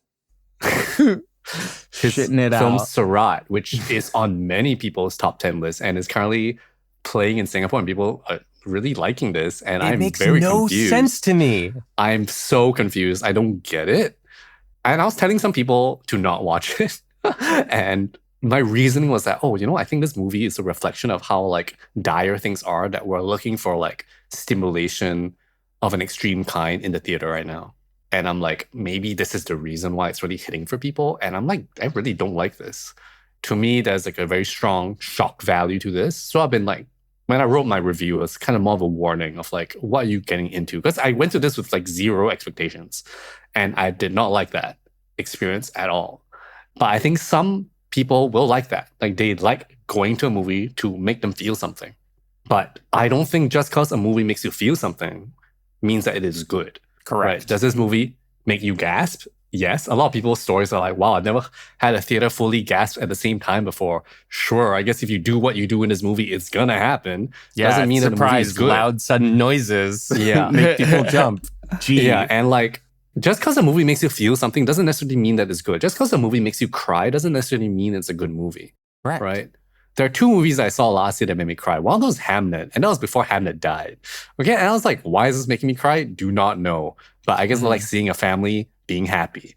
And I've already just told you that Hamnet kind of fell on my list. The other movie, Teasing Master Takagi-san's sequel live-action movie, which is not a good movie, but for some reason made me cry. And I was confused. Okay? So that's how I learned last year that crying doesn't necessarily mean that a movie is effective. Or rather, it means a movie is effective, but it doesn't mean a movie is good. Yes. You know? Because at the end of the day, film is all manipulation of emotions. It is. Right? And it's about the deft manipulation of emotions, not just the manipulation of emotions. So Sirat definitely manipulates you to shock you harder. And I hate that. And what is this movie even trying to do? So nothing. The movie's about nothing. If you don't know, it's about a father and a son who go to a rave in North Africa to try to find the missing daughter/sister. And they wind up, World War III starts breaking out and military officials break up the rave. So they flee with a set of ravers who are going to another rave to try and find the sister there. And it turns into a like driving across the desert movie. And then it just starts like, again, spoiler, it starts just killing off characters at random, very violently and suddenly. And it winds up being about kind of nothing. It forgets why the movie existed in the first place. There's no cultural examination of the rave. There's no psychological investigation of the characters. They exist solely to be plucked off. And it's a real shrug of an ending. And as the movie increasingly shows that it's just there for shock value, all components are just there to be violently blown up. Literally, the movie is completely vapid. It is nothing. Even the inciting incident, like searching for the daughter, like that shit doesn't matter at all. Not at all. Like, it's actually irrelevant to what the movie ends up being about. So not even for the vibes. I mean, the first 10 minutes, good enough. You want to just watch the first 10 minutes of people raving. I was kind of into the music. I was like, oh, this is pretty nice. I will say there's also one sequence later on just before like a lot of violence starts that is a good vibe when they're sort of dancing on a like totally empty plain in the desert by their van. Because I really like Gaspar Noé's climax. And climax is like vibes and bad things happening. Yeah, Climax is a good comparison, which is why I think some people like this because it's a sort of an exploitation movie. Climax is an exploitation movie. Yeah. But I think the problem I have with Sirat is that it's pretending to not be an exploitation movie. Correct. And I think that's a bigger problem. It's like, when I watch a Noah film, I'm like, yeah, let's just get fucked up. Right? Yeah. Sure, okay, let's go. Yeah, I know what I'm buying into this, but people are going to Sirat with no idea what they're buying. Yeah. You know? And like, I mean, this is a moral standpoint. It's not necessarily a aesthetic standpoint. I'll say that I don't think that movies should be doing this to people. You know? Like, if you want to get shot, you can go on the dark web and look up people getting their heads chopped off. Okay. Right? Don't do you that. can go do that. Yeah, please don't do that. But the thing is, this is what this movie is offering people without telling them that's what it's doing. Correct. And I think that's a huge problem. It's a similar thing to who's the Beanpole director? Oh, yeah. I remember. One of his earlier movies shows within the runtime of the movie an actual snuff film that's like famous and was circulated. Yeah. Like, I guess if you call what we do criticism, then it's like, I would say, for me, from a moral standpoint, and that's my morals, not like a objective morals, but like where I stand, it's like, I think I have a duty to be like, I don't like this, and I don't think we should be doing this. Which is disappointing seeing all these critics being like, my favorite movie of the year. I'm like, what the fuck, People are gaga for this. It makes no sense. The world, like, I look outside my window, okay, not my window, but like, if you look out some window in some other country, it's like shit's fucking burning right now. Yeah. World's crazy right now. And like, It is. the theater, I guess it doesn't have to be escapism, but like, it can provide some relief or like some way to understand why the world is crazy right now. But this movie is just also just crazy. And that's the thing. The pockets of violence in this movie have nothing to do with the apparent political backdrop. Yes. Or what could have been the political backdrop. It has nothing to... Literally, the first death in the movie, again, spoiler, is one of those trucks that they're driving accidentally reversing off of a cliff. And a child and a puppy get killed. Oh, God. I don't know if Wilson's going to watch this. I don't think I was going to in the first place. Yeah. But the deaths are on that level. They have nothing to do with any type of political reality. So the claim that this is a politically engaged movie is totally bunk. Yeah. This movie, it's nothing. Okay. We've done that. We've talked about movies that we don't like. We're going to talk about good shit right now. Let's talk about good movies. Yeah. Yeah. But first, very quick plugs for like the films that we saw and already covered in long conversations that you can hear on our podcast. Yes. First, Bong Joon-ho's Mickey 17, which came out early last year. We covered it on episode 97. We also covered Kiyoshi Kurosawa's Cloud on episode 112. Also came out last year. We also, already mentioned this, talked about Andrew Ahn's remake of The Wedding Banquet, which we all liked. And we also got to talk to him about the movie. Yeah, Wedding Banquet is number 12 for me this year. Oh, wow, yeah. Yeah, very high. It's like one of my few 4-star movies of the year. Number 6 for me. Yeah. That's episode 98. And we have some upcoming episodes that will be covering some of these movies. Die My Love, Mastermind, What Does That Nature Say to You? Don't know. Happy End does not count. That movie came out years ago. 2 years ago. But if you're listening to this and you haven't seen Happy End, it's out on Criterion Channel right now. So that's the recent development with Happy End. I will say Mastermind is number 9 on my list. So it's pretty high up there. Ooh. Yeah. Oh, it's 9 for me too. Mastermind is 14 for me. And The Hong is 26. Ooh. Not a great year for Hong, I guess, for me. Wow. There usually is a Hong that's in my top 10. Oh, no. And for festival coverage, we did the Singapore International Film Festival, which is 117. And I also interviewed Ratchapumbul Machocho for A Youthful Ghost, which is a very great feature film debut. It's very high up on my list in the teens right now. And a great interview. There's also the Tokyo International Film Festival coverage, where I think I watched a lot of the films from last year at this festival as well. That's 115. And I have interviews with the directors of Morte Cucina and Sato and Sato, which is 116 and 114. And Wilson got to go to Hong Kong International Film Festival, which is 101. I saw quite a few good movies there. Some I will talk about in a little bit, so I'll just leave it there. And Eli also went to the New York Film Festival, which is episode 111. Let's go. Oh my God. It's going to be a 3-hour episode. Oh, definitely 3 hours. We got to rip through these honorable mentions. Yeah, let's do it. Let's do it. I can do it in a minute each. I saw this at HKIFF this year. It was Vietnam. I talked about it more in depth in that episode. I think the romance in it, like the aching romance, the devastation brought on by history is still affecting me till today. I still think about some scenes in that, especially that last sort of section in the coal mines with the bodies against the black and twinkling stars behind them. I think it's a very poetic movie and will work for some and won't work for others. That is Trong Min Key's Vietnam. My first honorable mention is high on my list. It's number 7. It's Linklater's Blue Moon, which I thought was very successful in what it is. It's a very simple movie where Ethan Hawke plays his character. Forgetting his fucking name right now. It doesn't matter. He's a playwright. He's a real person. It's a biopic. And he just plays this really kind of like pathetic character that's trying to kind of gussy up to everyone. Because it's kind of a historical fiction, I guess you could say, where it's about his relationship with a woman. But this playwright is actually a gay man. So people are like, oh, why is he in love with a woman? Right?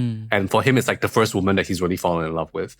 But I don't know. I think Ethan Hawke just puts in such a great performance about fading and like jealousy, professional jealousy, and about art making. And I just think the performance really seals the deal here because it's essentially a very, very long monologue from him for like 100 minutes. Because he's like, his character is a yapper and he just talks. And it's like, I'm like, wow, Ethan Hawke is really one of our, I don't know, more underrated actors. And I think more recently he's been getting a lot more work. I'm glad. I'm happy for him. Yeah. Sounds like it's Thirst reformed. Yeah. Also good movie. Nice. I'll kick it off with one that's high on my honorable mentions list called Boys Go to Jupiter by Julian Glander. This is an adorable animated film full of like alt comedy darlings. You know, Demi Adejuyigbe is part of the cast, for example, who I adore and have adored since the days of Vine when he was Electro Lemon. It's about a boy in a small town in Florida who's trying to deliver food to make money. And it has a very dry sense of humor. And it's very quirky and sweet. And I enjoyed it. And yeah, it's like a fun little watch. A queer film that I really liked from last year was from Brazilian director Marcelo Caetano. It's called Baby. I don't think this was getting that much distribution anywhere, actually. So wanted to talk about it on the episode, but it's about this young man, delinquent, who gets released from juvie and starts to rebuild his life and find new community in Sao Paulo. And I thought it was really heartwarming. Definitely check it out. Put it on your watch lists. My next one is another Linklater film who I think is, I don't know, I think he's back. Nouvelle Vague, right? Because I feel like Linklater has had a slump. And this year he had 2 movies, and I think they're both good. Nouvelle Vague isn't great by any means, but it's fun, especially if you're a cinephile and you recognize any of the freaking French names in here. And you can point at the screen and be like, oh, it's Agnes Varda. Oh, it's Eric Romer. And it's just like kind of like Day for Night, the movie by François Truffaut, which is about making a movie. And this is about making Breathless. And yes, you can kind of like knock it for it's kind of pretending to be a French New Wave movie, as it is also a pretend mockumentary of the making of a French New Wave movie. But like, I kind of like that. And like, if you're a cinephile, there's something to kind of have fun with this. It's not serious, I think, but it's like fun. And like every time they show a character who's like a known entity in the French New Wave, they'll like have a one shot on them with their name at the bottom. Ooh. And like, Cool. this happens like 100 times and they barely have scenes. Like Agnes Varda just appears and then that's it. And it's just kind of like a fun cameo, but they're all fake people, you know? Which maybe, I don't know, kind of French New Wavy, like reality, but not real. I don't know. Black Bag rules. Black Bag. Black Bag really rules. Steven Soderbergh doing British spies, kind of John le Carré, but sort of sexier and more salacious and more violent. Just really fun time. Like I watched it on a plane. Really good performances too, and weirdly pro-monogamy in the face of like all these, you know, younger people who are kind of sleeping around messily. My favorite dynamic in the movie is between not the main husband and wife character, George and Martha, played by Michael Fassbender and Cate Blanchett, wonderfully. But between them and Marissa Abela, who is an industry star, and so good I think she's stealthily a perspective character of the movie because she's sort of learning from these two older people, how do you be in a relationship successfully with all these other demands within this spy espionage ecosystem?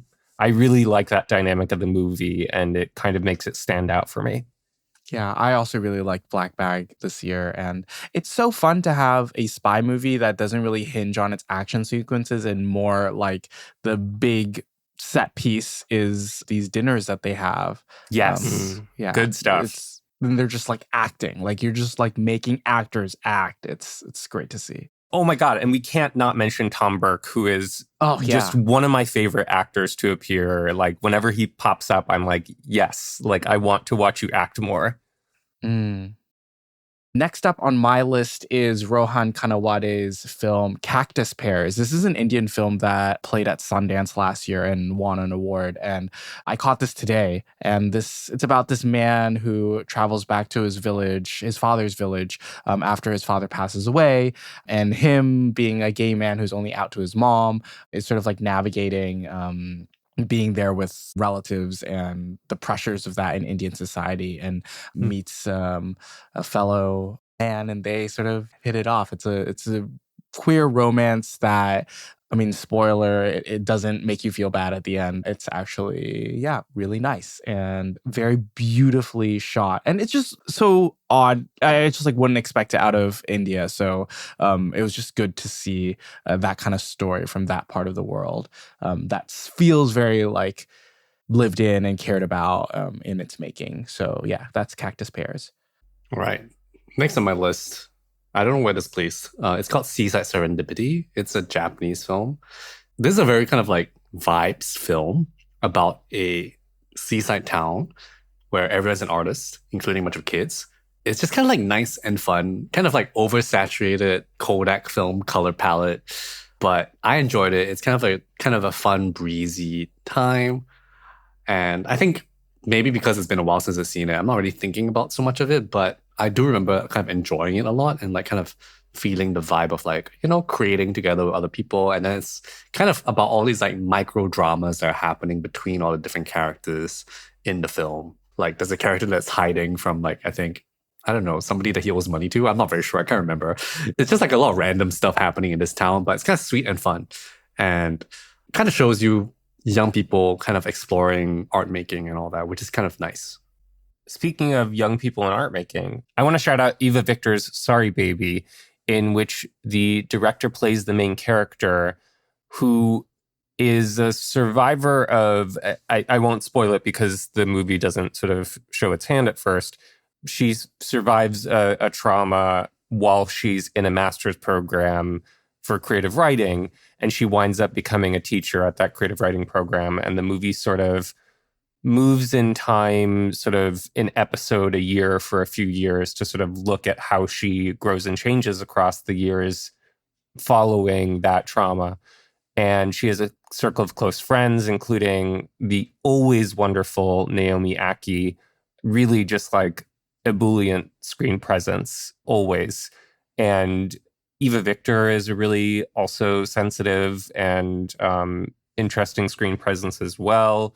There's a scene with John Carroll Lynch that really affected me deeply, but I found it to be a really thoughtful, sensitive movie and a very kind of touching watch without being treacle or kind of overbearing about it. Very successful movie. Okay.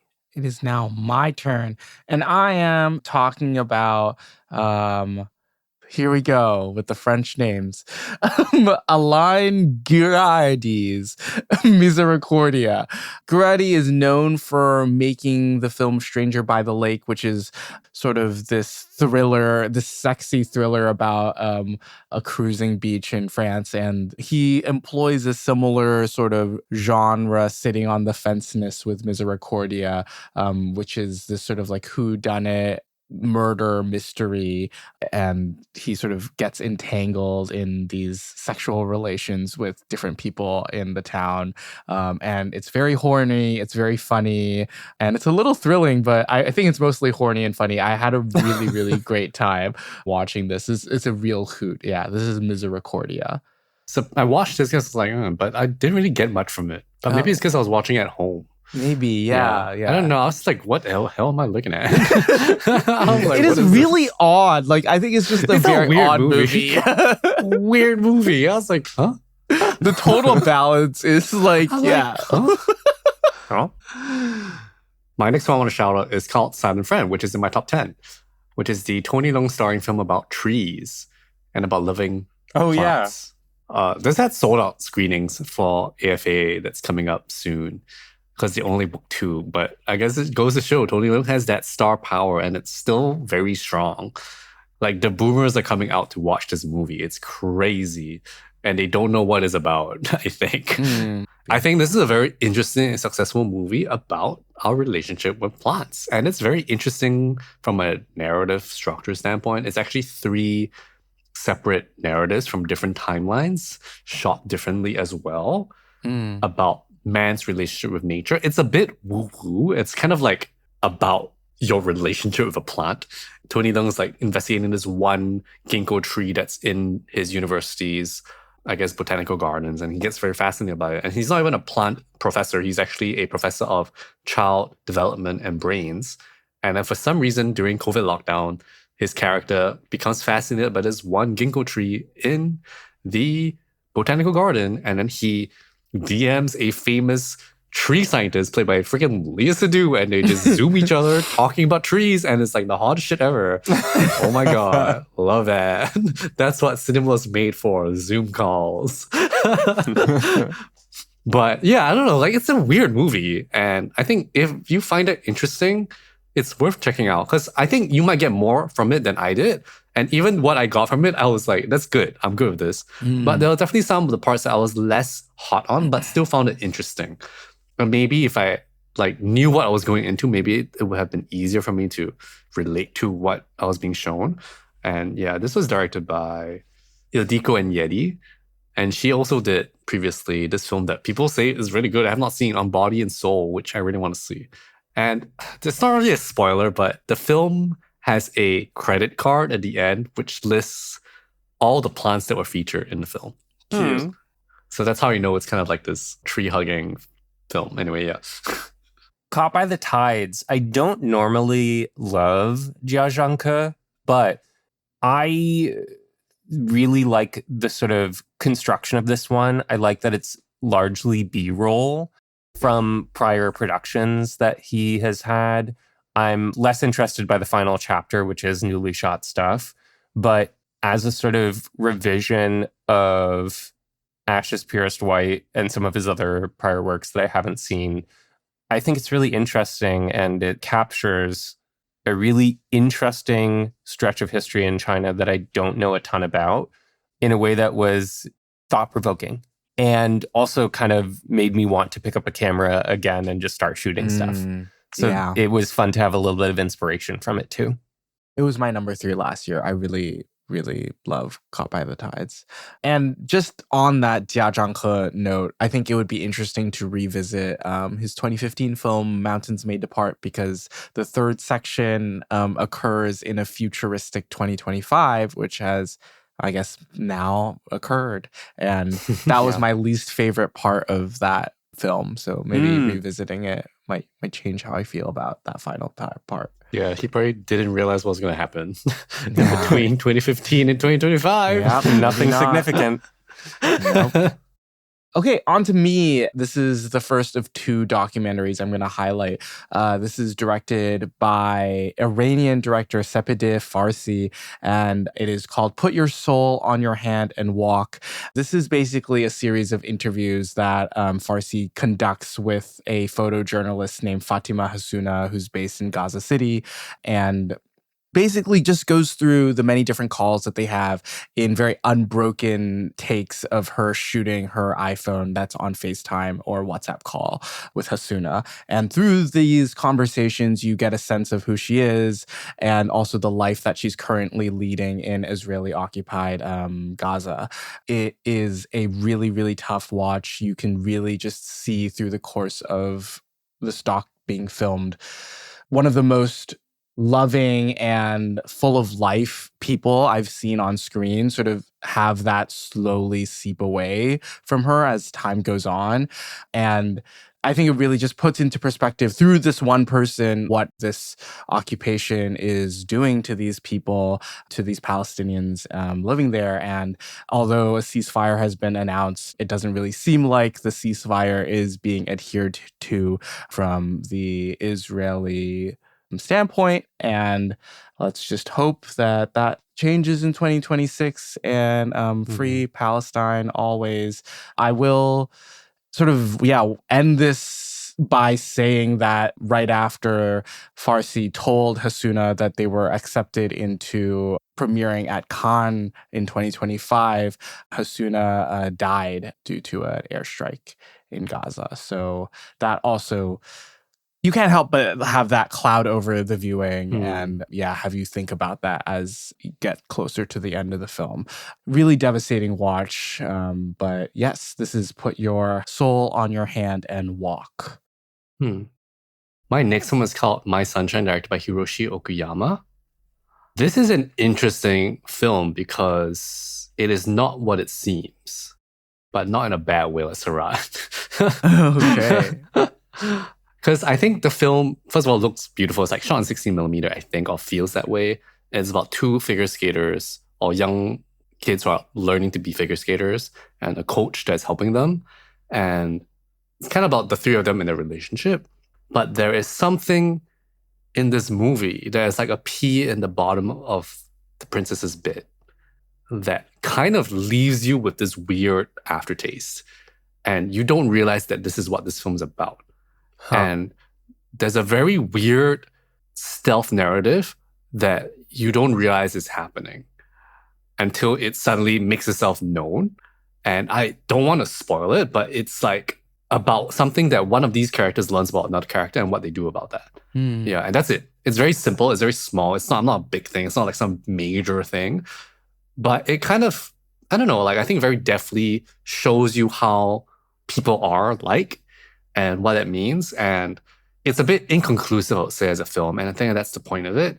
But I found that I love Okuyama's editing. Like the film just like edits so nicely, like with the figure skating and like the way it shows sometimes at handheld, sometimes showing you at a distance. The film just moves so nicely. And it's like 90 minutes. It's short and it's simple. I wouldn't say it's sweet, but sometimes it's sweet. But I don't know, there's like something just like, there's like a twist in this film that is like not what you think it's going to be about. It's an odd one. It's hard for me to recommend because usually it's not really like movies with big twists or like the things that I love, you know? And it's not really a big twist even. It's kind of like a very gentle twist that sounded like, oh, this is what this is about now. And yet it, I would say, doesn't cloud over the fact that it also has these very pleasant parts about them becoming friends and all that kind of stuff. Well, someone powered by sunshine, at least on planet Earth, is Superman, which I'm as shocked as you are that I'm putting this in my honorable mentions section. Let's go. You know, not a great movie from like, I don't know, like it's fine, but its heart is in such a good place. I know that sounds really not, it's not pleasant to look at, but it is.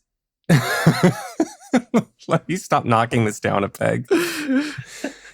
It really has its heart in the right place. Like, of all the superhero movies we've gotten that are holding hands with the military and the state and policing and many kind of big nefarious forces, this is a movie that dares to say, no, actually kindness is more important. And sometimes governments are wrong. And oftentimes industry is wrong.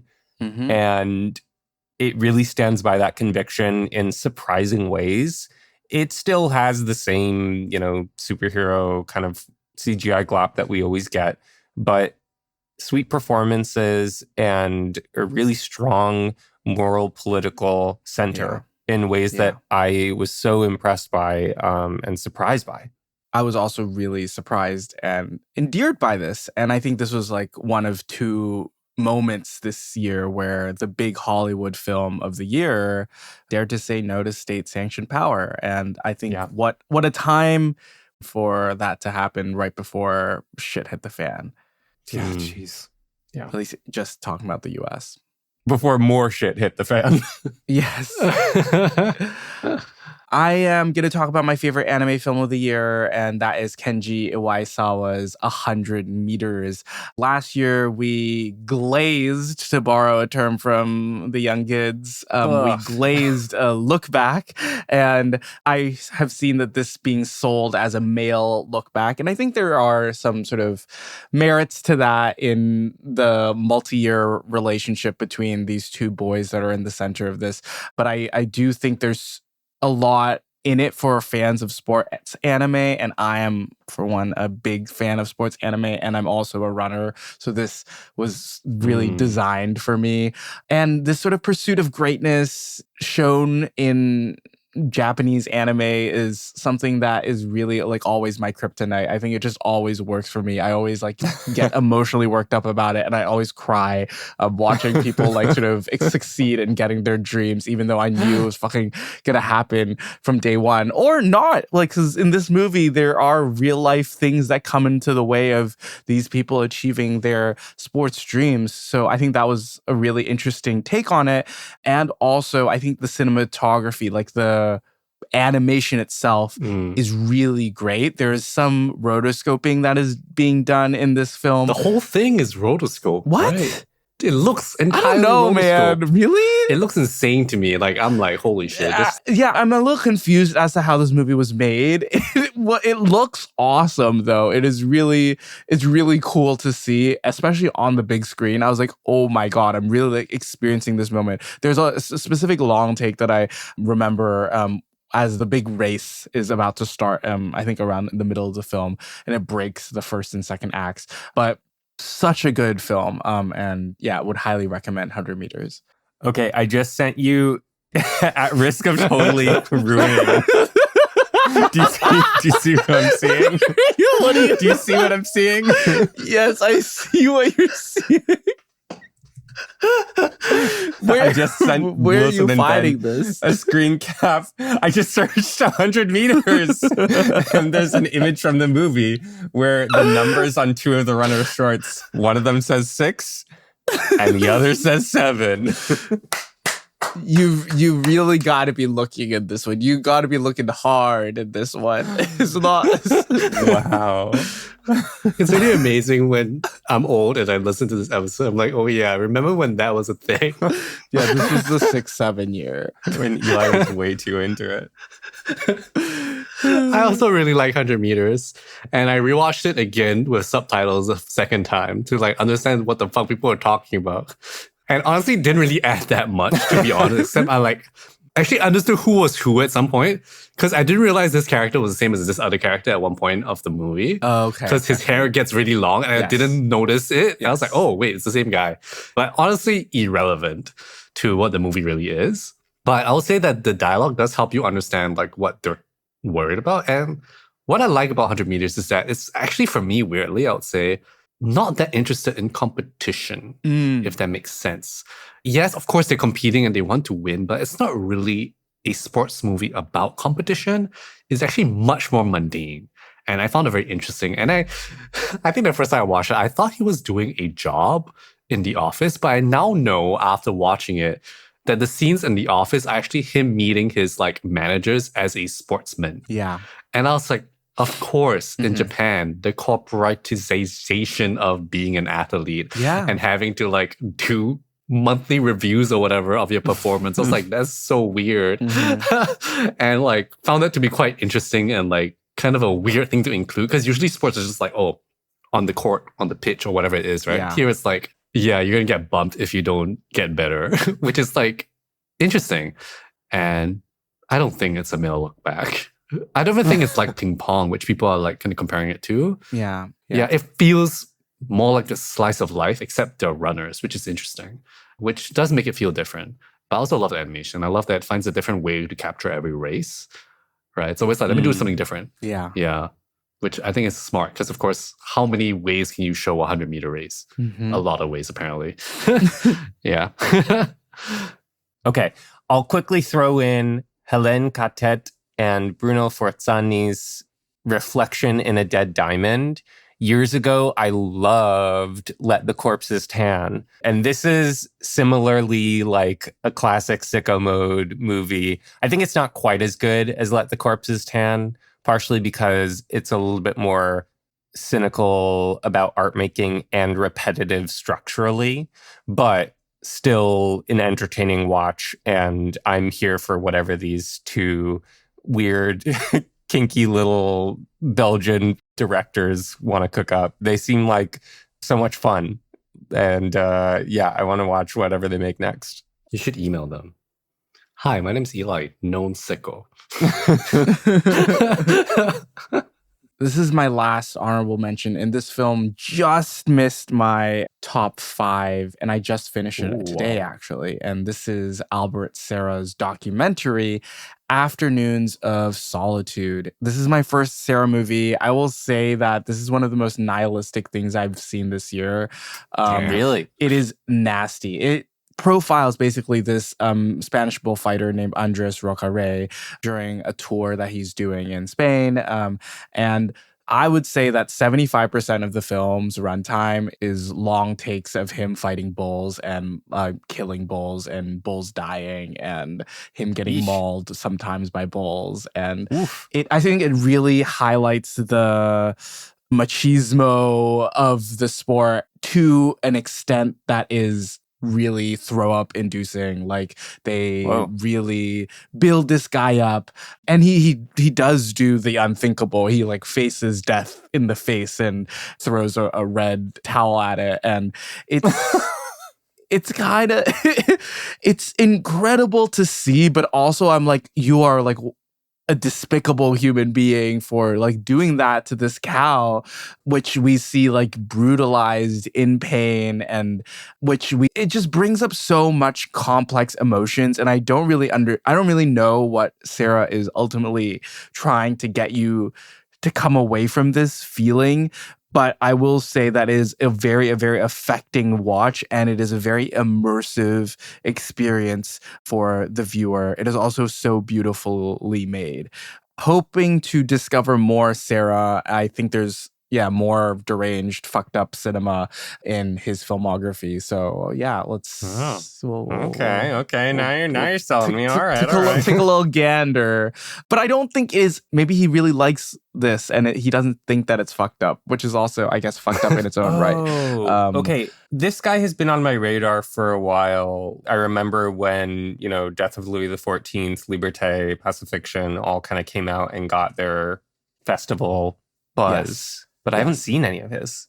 Yeah. He's the one that Lav Diaz was saying he was having sex with in his Q&A when they thought about Gal Garcia Bernal for Magellan. Yeah. Cool. Plus, I guess he's also a producer. Yes. Also produced Misericordia. Well, yeah, that's... Good tracks. He tracks. As our last honorable mention from all of us, shout out Andrew On. Shout out Wedding Banquet. What a lovely movie. Love you, Andrew. It was such a good movie. It's so lovely. It's a good movie. Yeah, found family, queer family. It's great. Let's go. Top 5. Okay, Top 5. We're here. Me? Yeah, go, Ben. Go. Okay, sure. My number 5, which I think is going to appear somewhere else, is Paul Thomas Anderson's One Battle After Another. I mean, I decided before recording to read Vineland, which this is loosely adapted from, for some odd reason. It's been a long time since I read Pension. This is a very difficult book to read because of the language, but it's a very interesting adaptation because it captures the vibe of a Pynchon novel and the tone, but like strays so far away from the source material in so many ways, and yet feels like it's adapted from it, which is a very interesting kind of thing that PTA has done. But I think at the end of the day, this is like you probably heard from everyone else, very well made, very well conceived, and like any PTA film like concludes very well. And it's like the character relationships just there. Like everything feels very authentic, even though the world that he has created here feels like a heightened America, but it still feels authentic within the world that he's built. And I think probably because Inherent Vice is also a Pynchon adaptation, that this feels like of a piece. But it's definitely a different world from, say, like Phantom Thread or Boogie Nights or Magnolia. And so I think PT's got the juice, man. He always had. He does. I don't have that much else to say about this, but I think this is just great. And of course, the rolling hills chase is incredible. Yeah. I saw someone recreated it in Mario Kart. Oh, that's awesome. That's what course did they use? Just one with like hills, and then they, stop the Of car and it course. crashes. Oh, so good. That's incredible. Yeah, that's Oba. Yeah, but if anyone wants to, like, do you guys want to hear fun facts about stuff that's not in the movie? Sure. Yeah, tell us about the Japan of it all, Ben. There is a character in which there's a flashback to his time in Japan, because the character that Regina Hall plays, Deandra, in the book is named DL, is a ninja. Oh my God. I think she's a white girl in the book who's like blonde, but then she becomes a ninja. And the nunnery is actually a ninjet academy in which they all learn the vibrating palm, which is like, in Kill Bill 2, where she learns the palm thing that kills people. Yes. They all learn this. That's the ninjas. awesome. And so there is a whole escapade in which there's a flashback in which she goes to Japan to kill a man. Wow. And that's like 100 pages. And I was like, what? I was like, where did this go? And like, I think what's really interesting about the book is that I think the movie, because it's a movie, can only hold so many characters. Violent as a book holds like 1 billion more characters. And the movie is about the generational thing, right? Like about the parents' generation, which they're kind of washed up revolutionaries. And then the younger generation kind of learn from that. The book goes one layer deeper because it goes into the generation above as well. And it goes deep into all the generations. Whereas like with this one, with the movie, it can only go deep into the Leonardo DiCaprio generation with the flashback. But it doesn't really go into the generation above that and into what the younger generation is doing in the present day. And there's a lot more going on as well in the book. There's like a whole thing about a bunch of people called the Thanatoids, which I did not understand. And I went to Google and people are saying that like they're kind of like the Walking Dead. That Latin root is like something to do with death. Yeah. So Thanos. they're kind of like dead people, but it's more like they're zombies, but I don't think they're dead. But I think it's like a commentary on zombies in real life, people living lives like they're zombies. But I think this book came out in the 90s, in 1990, and it's like kind of prescient about our time today. Wow. Because it talks a lot about people hooked up to TVs and like kind of addicted to the tube, pre-YouTube, kind of crazy. And also, they're not just revolutionaries, they're revolutionary filmmakers in the book. That's cool. So their camera is their gun. Like that happens a lot. Like he says that a lot in the book, which is like interesting. Yeah, but I think there's way too much going on in the book that people would not understand. So the gun is a gun in one battle with another. Right, gun is a gun. What I've learned is that Pynchon knows a lot of things about a lot of stuff. Like a lot of the movie terminology, like he knows about a lot of stuff. Very technical stuff, a lot about like lighting and like all that. I was like, what? Yeah. Look, I don't want to dunk on one battle after another. I think You should. I think what I want to do instead is Destroy it. And Paul Thomas Anderson's career.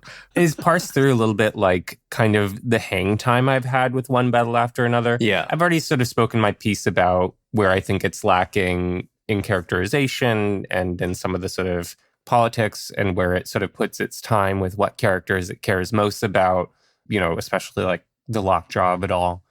But I think in this January 2026 that we've had in America, I think I feel grateful for this movie's place in the culture, even if I think it has significant political failings at a broad level, is worthwhile. And it offers the Oscars the potential to celebrate a movie and make a political statement at the same time, in hopefully a more explicit way than they did at whatever an award ceremony. Yeah, the Golden Globes. I was really shocked that No one said anything. It was kind of like, what the fuck is happening? In the awards that one battle after another won, no one explicitly called out Trump, ICE, anything. Like the killing of American citizens, the deportation of American citizens. Like none of it is explicitly spoken about on stage, and it's time. So I hope that this movie provides that moment. I don't know that I have more content-wise to say about the movie itself, but I guess I'll also say that I'd be willing to revisit it, and I hope that I'm wrong. Like, I would love to love this movie as much as you both do. But I honestly don't love this movie. Like, I don't think it's one of its like top half of PTA's movies, to be honest. That's like, just I think how it's good good. PTA is. Yeah, that's the thing. Like, I think he's a filmmaker that knows what he's doing. Like, he's very clear about what he's doing. Yeah. And I think at the end of the day, that this is a very simple movie. It is not really a movie trying to be more than what it is, which is about a dad looking for his daughter, and it's kind of an action movie. Like, it's not actually trying to say a very specific political message. And I think that was some like your qualms, Eli, that it's kind of like throws it in the background, which I think is true, but I think it does have some perspective on that. It does. Political messaging. I agree. But also not a very strong one. Yeah. You know, it's kind of like lean, and then that's it. It kind of leaves it at that. It's not really commenting on the day right now. Yeah. But I think it does create a backdrop for a very entertaining action movie and a very funny one and a very, like, something that really moves. And in a way that doesn't feel like other action movies either. Feels very classic 70s, like a Bullet or something, you know? I love that shit. And I really want to get back into it if I can, because I've only seen very few of these like older 70s, like somewhat slower paced action movies that are more about the setup and the stakes rather than like fast editing and like big set pieces, Right. You know? Like when we talk about Rolling Hills, it's just a place with rolling hills. It's not a big set piece, but it is a big set piece. Yeah. You know what I mean? It's not big, but it's big. It also, I think that's such a successful action sequence because it shows how characters think and solve problems in a way that, like, I know this is a weird pull, but like in Captain America Civil War, like how that big climax, I remember Nerdwriter using that as like a point of comparison to show how DC movies are just people punching each other. Here we see how all the characters like think given their superpowers, and that hill chase and how Chase Infinity ends that car chase really shows how she thinks in a cool way. Yeah. Let's move. Next 5. I'll go. I really, really loved Begon's latest film, Resurrection. Eli's talked about this in his New York Film Festival episode, but I found this to be a big budget swing that really works for Begon. And I think that was kind of up in the air, right? Like, I feel like him doing so well with the tools that he was offered in his previous few films, when he is given this blank check to sort of like make a movie spanning like the history of cinema and these different sections with these same actors, it could really have not worked for me. But I feel like the parts itself all worked really well. So then the sum of those parts worked for me as a viewer. I will say the long take section was probably the highlight of the film for me. Yeah. He just does long takes so well. And there is a part of it where sort of time moves, and Begon's relationship with time and image is something that's so fascinating to me. And I want to see him explore more. Basically he's tackling the idea of time in this film. And it's hard to really explain, but I really vibed with this movie, and that's why it's so high. I can imagine going back to see this again and coming out of it feeling like it was an even richer rewatch than the first time I've seen this movie. Yeah, Begon's Resurrection. Kind of loving this episode because like there's so many diametric opposites. This episode is kind of incredible. You can hear me rag about Resurrection on our Singapore International Festival episode because I did not like this movie and will not rehash what I said to keep time on this episode. Okay. My 5 is another diametric opposite. Yes. Peter Hujar's Day. Oh yes. That's fight. This was the most recent 2025 picture I watched. So I'm not beating the recency bias claims, but I'm in the tank for Ira Sachs. But more than that, I think that this is a really sensitive and fascinating historical object. The story behind the movie is that Linda Rosenkrantz, the writer, was planning a book where she was going to publish interviews with artist friends and just sort of about a day in their life. And this is the only interview that actually happened. It was thought to be lost for a long time with the photographer, Peter Hujar. And the interview gets rediscovered in the Hujar archives at the Morgan Library in New York.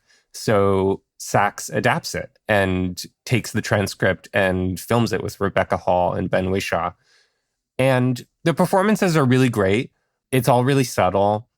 You know, the sort of liberties that Sachs takes with the script or sort of what might have happened in between the pockets of interviews are fascinating. And it's also, as Ben and Wilson, I think, are about to argue, very boring.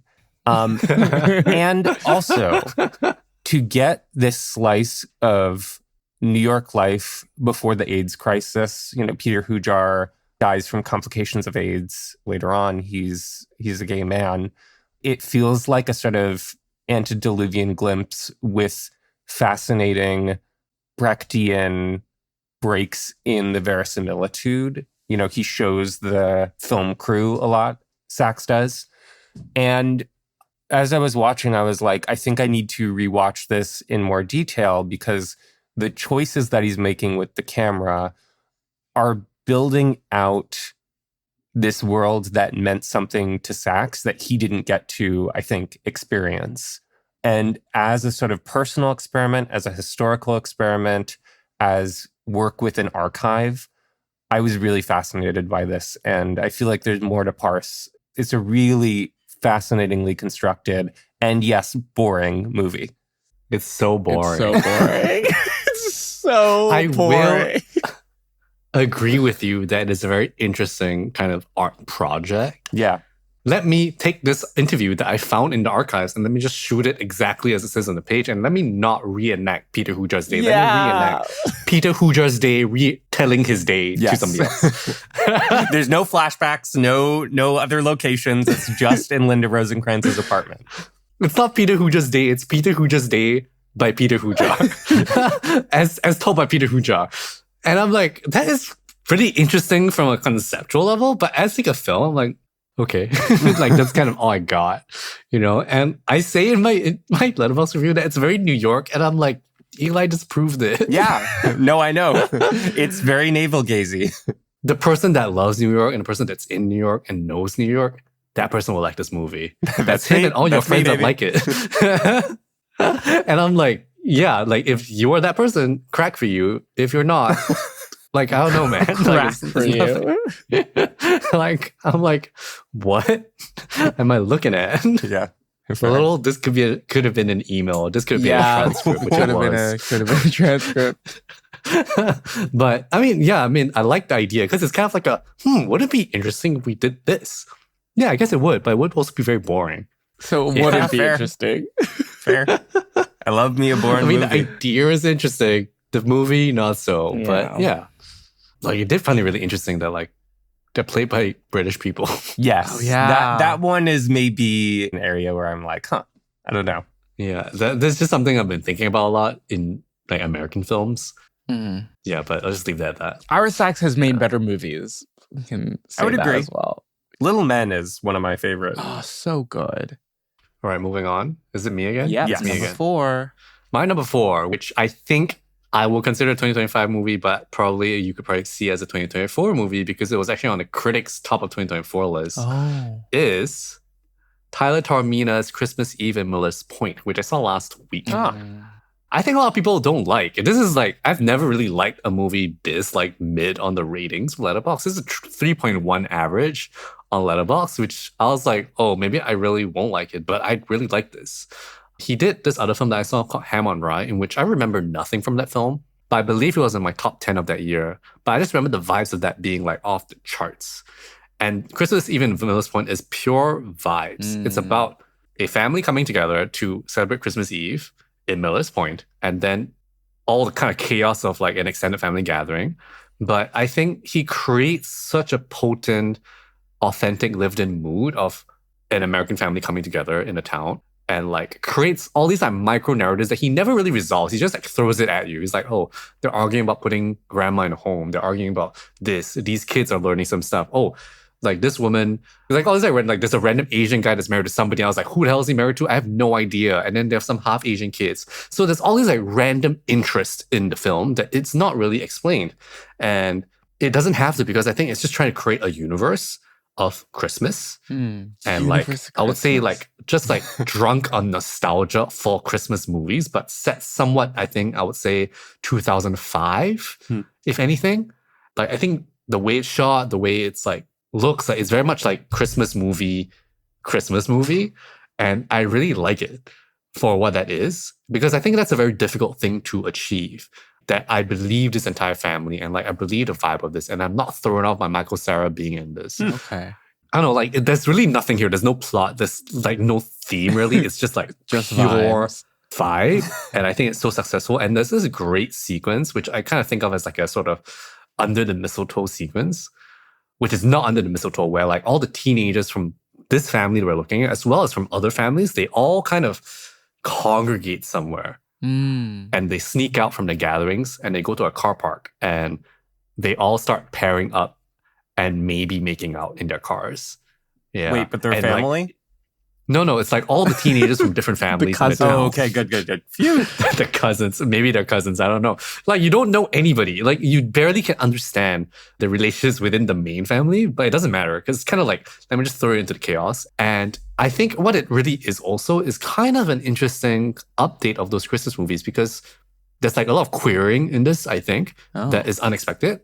There's a very random, surprising scene because there's like Michael Cera and his buddy cop. And then there's one moment in the film in which one of them is like, the non-Michael Cera character tells the other one, it's like, there's a very strong possibility.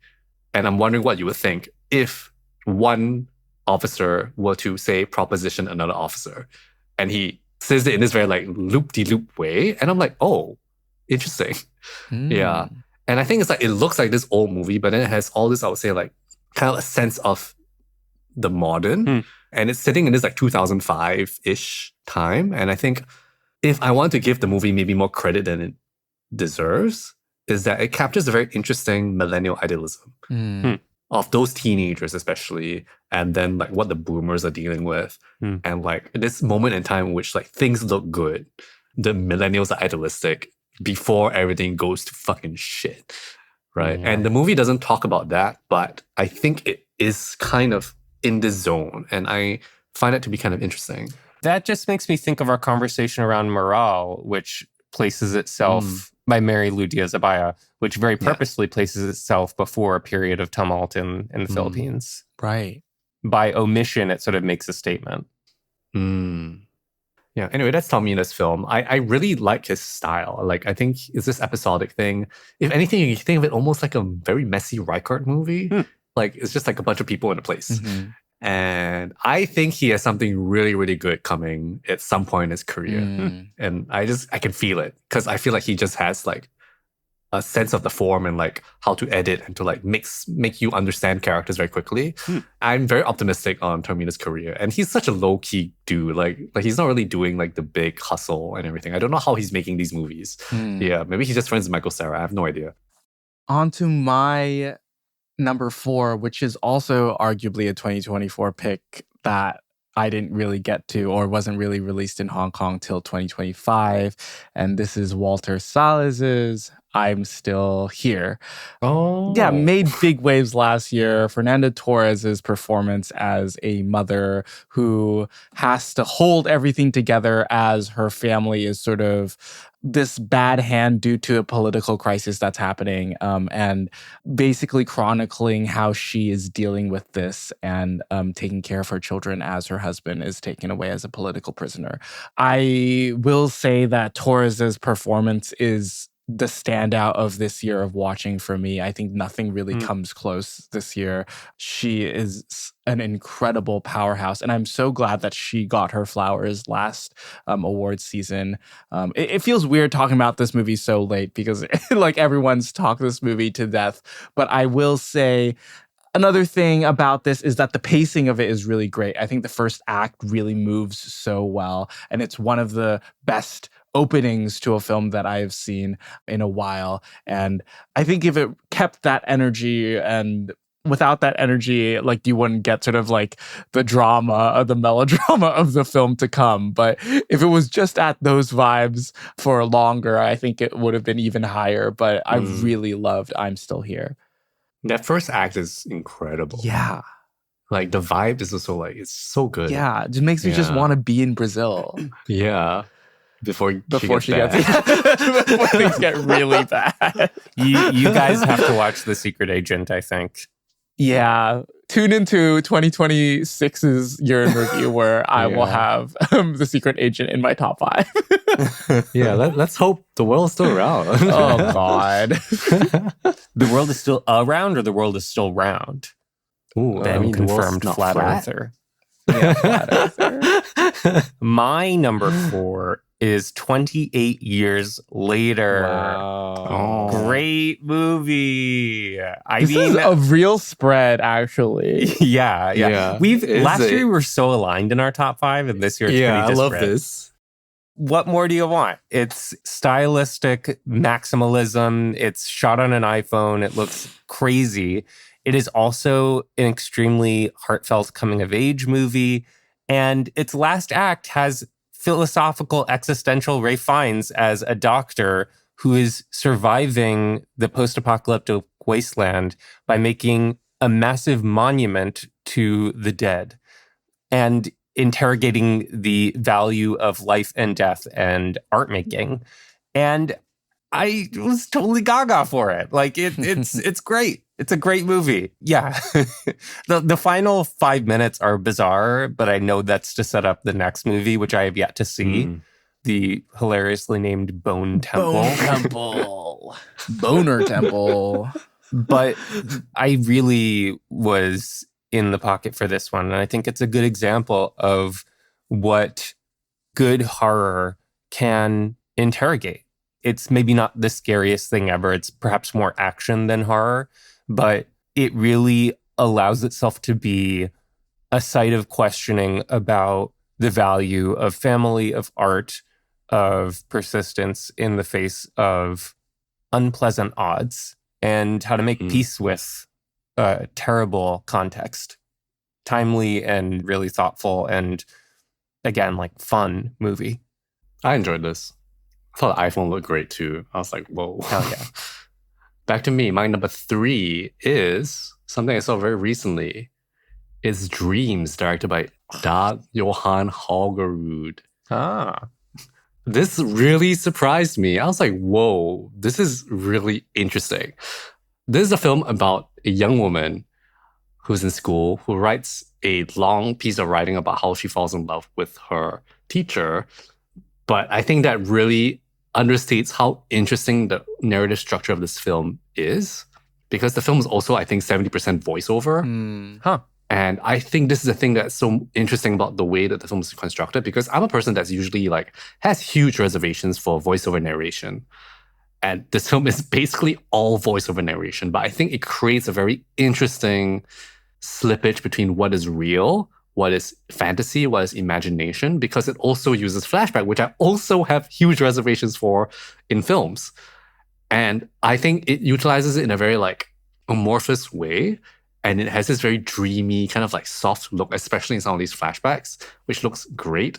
And how it works is that it's kind of her kind of talking about this relationship she had with her teacher, or rather like an imagined like kind of adoration she had. And then how that then she writes this piece and then she shows it to her mom and her grandma, then her mom, and then what they think she should do, which is to publish it. And like, there's so much going on, but it's also just a lot of her narrating what is happening as well. And so sometimes you have scenes with the parents and grandparents where they're talking to each other, and sometimes you have her narrating what is happening. And it's just like a very interesting experimentation, I think, with like how to tell a story like this. And also, I guess, just kind of expressing this juvenile crush that she has on her teacher, which I think is very understandable for anybody at any age, as long as you've had experience in your life before. So I found this to be very successful in creating this tone and feeling, and one of the more unusual, I would say, films I've seen this past year. Like, I think that narrative structure, that like heavy use of narration is very unusual. And for it to work so well, despite my usual reservations, is really surprising. And to me, it feels like a very, very well-considered Hong movie, because a Hong movie also has like narrative slippage. And I think this is like a very well-tuned version of narrative slippage with a very strong overarching idea, because the narration could kind of be the novel that she wrote, but it's also not, because you can tell when it's not because of the way that she speaks. So I don't know. This is a very interesting movie. Yeah, I really like Dreams. You know what? It's so funny that I was saying that our lists are so wildly different, because my number 3 film is Dag Johan Hagerud's Dreams. I had a feeling it would be in your top 5. I caught this much earlier in the year than Ben, and I talked about this on the HKIFF episode, and that was like the film that really stuck with me from that festival. And I think it has stayed with me to an incredible degree since then. I just echoing a lot of what Ben was saying. I think the conversation sequences in it, which there are a lot of, were really great. Reminded me of Hong, reminded me of Romer. There's so much at play here, and I feel like his ability to juggle all of this and sort of deliver on all of these different things that he's promising, whilst also making a movie that's under 2 hours, right? It's really fantastic how it just works, and it is very lovely and enjoyable to watch, and a real hidden gem this year. Like, no one's really talking about this movie, and I'm so glad that the stars aligned today, and Ben and I have the same number 3, and it's not like, I don't know, a big thing out of Hollywood. It is not even the biggest thing out of Norway this year. It is. Stream Sex Love. Like, if there's any Norwegian film I want to push, is this one. And it has been playing in Singapore recently. It was playing last year. I wasn't able to catch it in the theater, so I had to watch it by myself. But I'm bummed that I never made the time to do it. And they were actually playing the entire trilogy last year. Oh, I need to catch the other two now. I've not heard great things about the other 2 films, unfortunately. So, yeah. What a hit. Earlier on this episode, I teased that a movie I had mentioned from the New York Film Festival I had previously forecasted would be my number 1. That movie was Resurrection, which is my number 3. Oh. Yeah. What's going on? So there's some twists coming.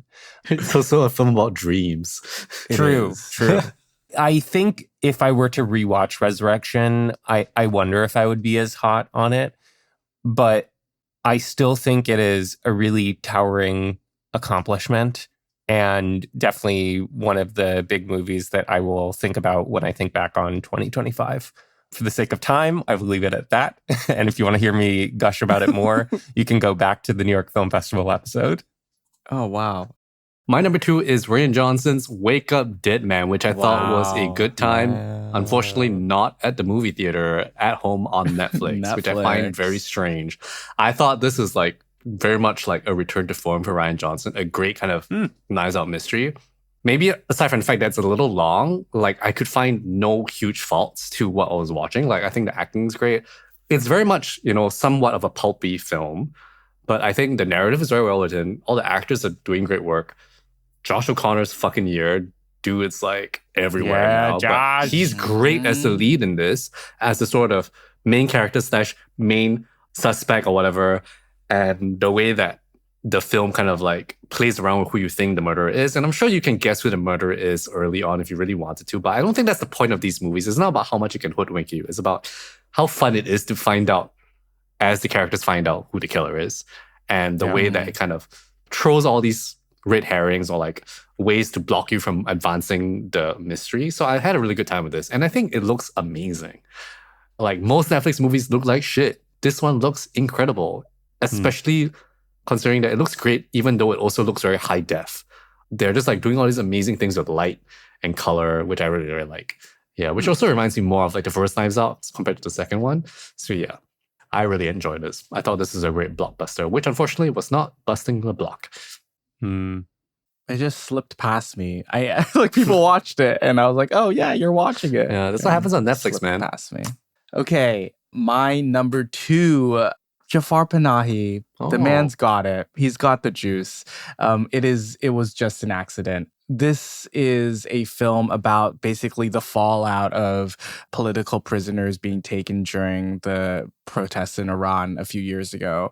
Now I'm saying this, and there are even more protests in Iran that are being treated with even more violence and, I mean, horrible things that are happening in Iran. And I think this was a reminder of what had been happening and what is still going on. And the fact that Panahi made this and got away with making this. I think he did it right after he finished his house arrest or his like ban from making movies. So he was actually allowed to make this. But the fact that this is so anti-government and really is something that has some like political oomph to it and he is backing it, fully backing it, is really incredible. And I feel like that also like pushes against what I will then on continue to say in my number 1 film. Like I would say that Jafar Panahi has more balls to make this movie than my number 1 film making that number 1 film. And it's really fantastic. It hinges on one scene. I believe that happens right before the end of the movie where a character is tied to a tree. So much of what is being suspected has to be delivered in this scene. And it takes this one actor and it takes this one take because there's no cut in it. And I think all the pieces come together in that sequence and really send this movie to the stratosphere for me. And I think Jafar Panahi, bless this man, protect this man. I'm kind of sad that it's not really getting, well, who knows? Maybe it might go run away with the foreign Oscar. Yeah. I hope that he continues to make movies. It's incredible. Like, it's a miracle that he is still making movies. And yeah, it was just an accident. This was number 6 for me. This is high up for me as well. And it's very similar, I guess, in setup to One Battle because it's like old revolutionaries, right? And then bodies being dug up, you know? Yeah. Yeah, it's pretty interesting. Yeah, I mean, I remain steady in my belief that Panahi is one of our most vital political filmmakers alive. It's not my favorite thing I saw this year by a long shot, but I do respect its courage a lot. And I think there are some choices in that scene that Wilson is referring to with regards to characters and what they choose to reveal or how they change in that scene that I don't buy, that undermine the rest of the movie for me. You know, I hate to say it, but I found myself thinking of what would Asghar Farhadi pre-Scandal have done with a movie like this, where he would have allowed for moral ambiguity in a way that would have made it a more compelling film, even if politically this is the right form for it was just an accident. It maybe is a less interesting film because it is more direct. It is maybe Panahi at one of his most direct. And that's where I find myself also tripping up as well. Similar to you, Eli. It's like, oh, this seems a bit too in my face, but then I think that's also the point.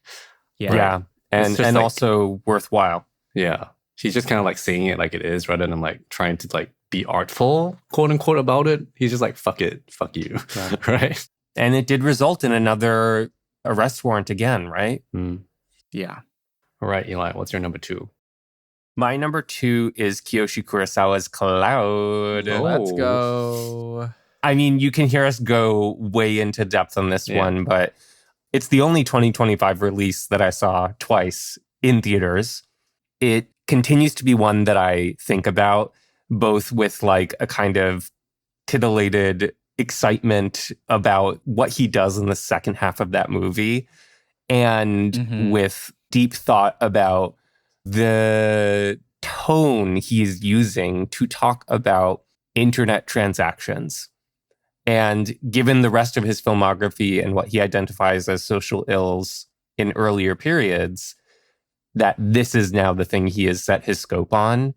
It feels really bleak and funny and just juicy. Like, this is one that I'm excited to revisit in the future and continue watching. Kurosawa continues to be one of my favorite guys right now.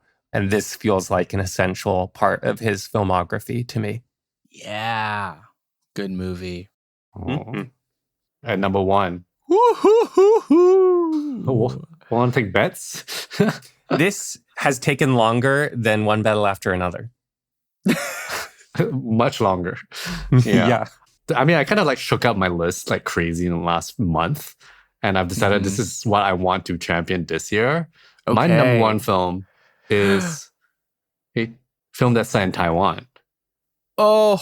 It's Left-Handed yes. Girl, directed by Shih-Ching. Shih-Ching. Yeah, like I think I just decided that like this, first of all, is a fun movie. It's sort of like a family movie, and it's shot on fucking iPhone and looks incredible. I watched it on a big screen, and I was like, you know what? This looks great. I can't believe it was iPhone, right? And I think this is like a great kind of, with a sort of screwball energy family drama. It is a melodrama at the end of the day, right? But it reminds me of like a Drink Man Woman, a Wedding Banquet. It feels like that kind of movie, or like a Saving Face, like that kind of film that ends with a banquet that shit goes down. Like, I love that shit. And I love that from this movie. And it has, I think all the acting is great. I think the writing is great. I think all the characters are so well drawn.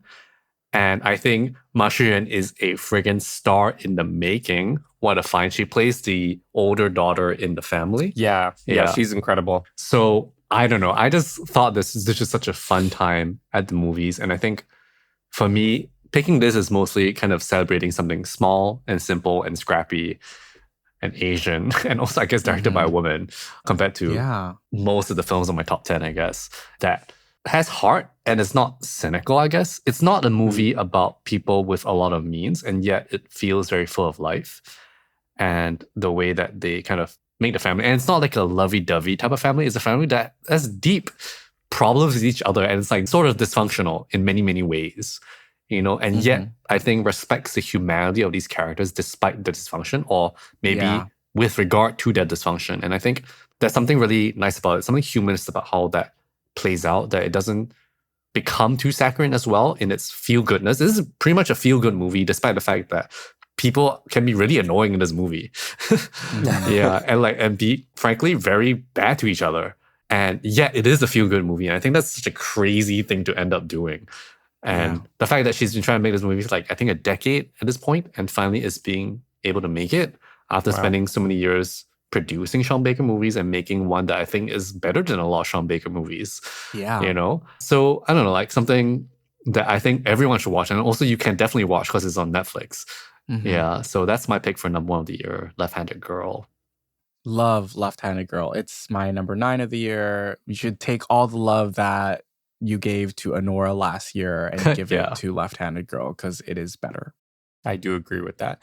I think that it makes a very detrimental narrative choice by withholding some crucial information for the very end that actually recalibrates the movie in too big a way, in my opinion. But I co-sign everything that Ben and Wilson have said. It's a stronger Sean Baker movie. And yes, his touch is on this movie. You see it. But the characterization is very strong. The acting is phenomenal. It's also just like incredibly cute, like really great child performance, needless to say. And she wears a shirt that says 6'7". Also, I disagree with what you're saying about the narrative, Eli, because you know what you can do? You can just watch the movie again now that you know. To quote you, sometimes a movie's got to work the first time.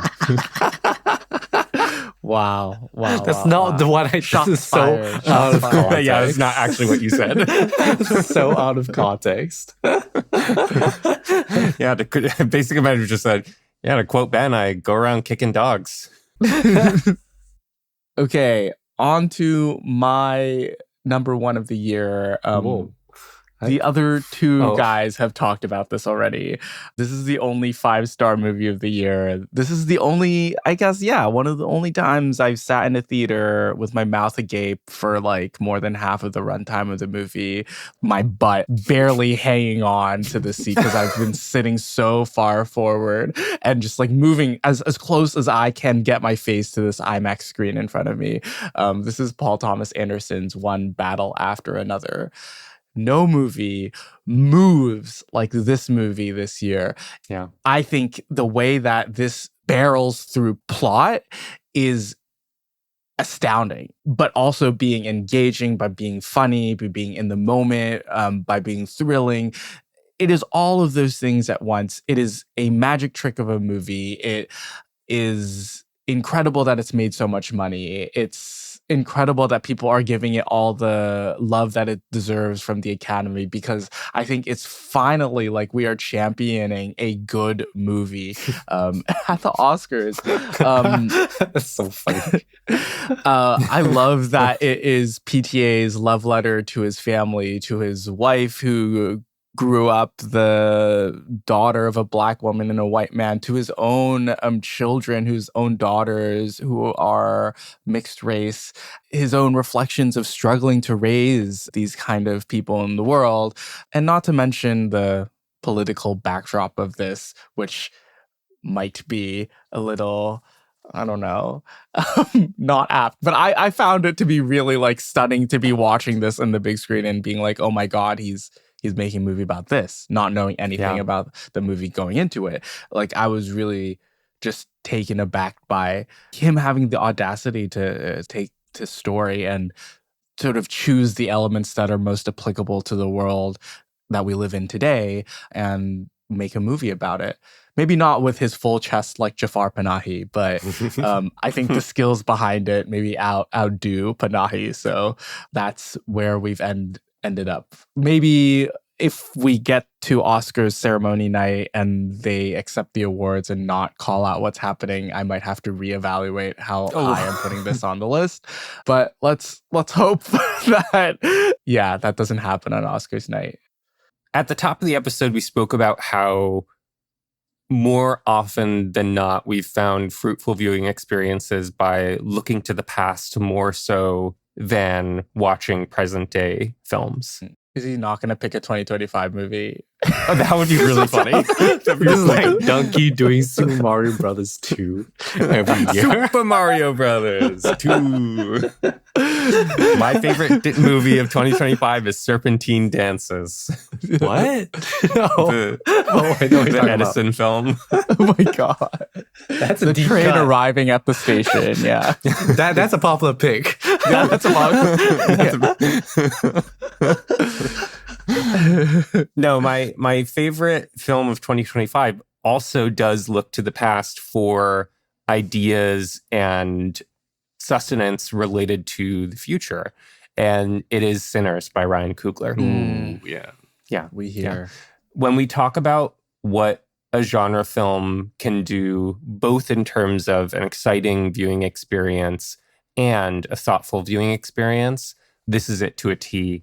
Coogler and his team have really accomplished a feat of deep characterization, historical meditation, and this is going to sound counterintuitive, the depiction of the destruction of a community. And I think for the majority of the runtime of the movie, I felt really dismayed by that destruction. And then when it gets to the ending and there's a post-credit sequence that I know some folks were frustrated by it being a post-credit sequence, I felt its placement was apt and crucial because it helped me realize why I had watched what I had just watched. If you want a spoiler version of what I'm talking about, this review that I wrote on Letterboxd that Wilson referenced earlier sort of goes into more detail here. But suffice it to say that Sinners is the film that I find myself thinking about the most and really feeling the most as the months have gone by. It was one of the first movies I saw in 2025, and it really has had its staying power. And I'm glad that it has broken this Oscars record of the most nominations, period, That's really incredible. And it's a major, major film in, I think, just film history, period. It's nice that, I guess, the films that are being lauded as your Oscar frontrunners are actually good movies. Yeah. I will put a little protest to the MCU-fication of Mr. Ryan Coogler. But Yeah. other than that, I think I liked the movie for the most part, and can agree with a lot of the points that you brought up about it. Didn't feel as, I guess, moved, or it didn't stay with me as much as it did with you. But I think that doesn't take away from how good of a film it is. I think this was really well made. Like, this is like just out of my top 10. Like, I think he's made like a new blockbuster in like its own world, right? Yes. And I guess you could say there's an MCUification. Like, he's trying to create like sort of a universe of his own, but I think a universe just for the movie that he's making. Right. Unless he makes the Sinners 2 and makes me like, I don't know, eat crow, but like, I hope he doesn't. My hunch is that he won't. I think, especially given the financial situation around this movie, this is a unique one-time thing. Yeah. But I feel like he's learned his lessons from Marvel on how to make it feel like a universe kind of tied in thing. Yeah. While doing what he did in Black Panther so successfully and bringing in a salient, cogent political message as well. Yeah. He plays it very well. And I think Coogler is a very good, I guess, a producer in a way of like balancing what he wants to say and also what he needs to make to get people to come and watch the movie. And so I think he's a very savvy business person in that sense. Yeah, I agree. And I'm not saying that as a dig. I'm saying that's why he made the movie that he made in this way. He's a smart filmmaker. So that he can make a big budget film that will also make money and still do what he's trying to do, right? Without giving up, if not little or if maybe none of what he wants to do. You know, as far as I can tell, this is the movie that he wants to make. Right. And like very smartly packaged in a lot of ways. And I mean, I think it's very well made. I just don't think it hits me or grasps me as much as I wish it could. Right. I think that second act sags a bit for me. I think the first act is incredible for what it's doing in terms of building up the community that then gets destroyed, unfortunately. Right. Like, I think that is like a very interesting ensemble film on its own of like what it means to bring a group of people into this like bar together and to do this kind of party. It feels like a very, I don't know, big budget Linklater film, like huge budget Linklater film. And also movie looks incredible.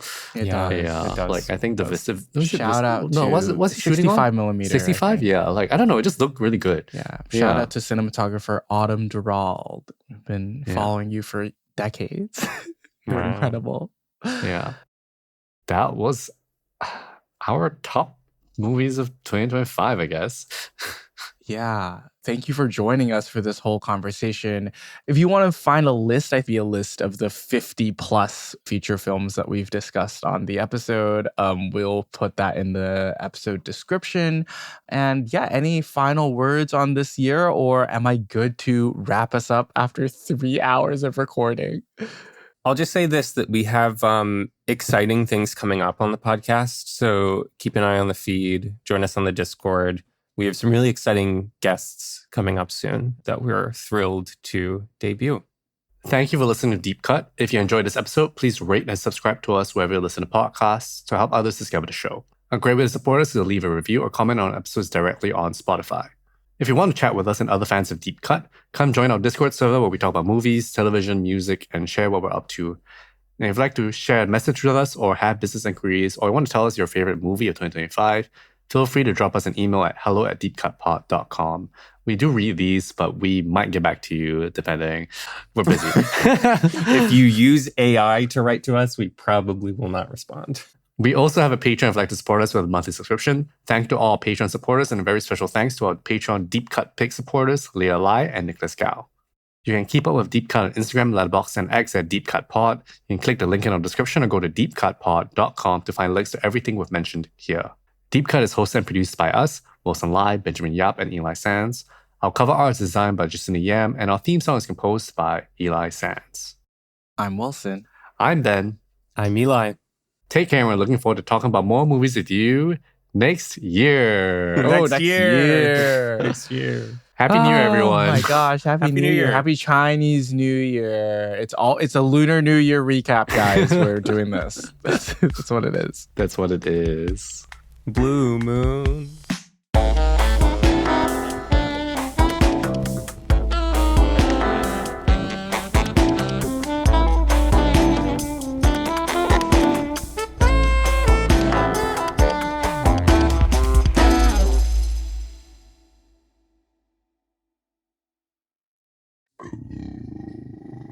Oh, pardon. Whoa. Excuse Whoa. me.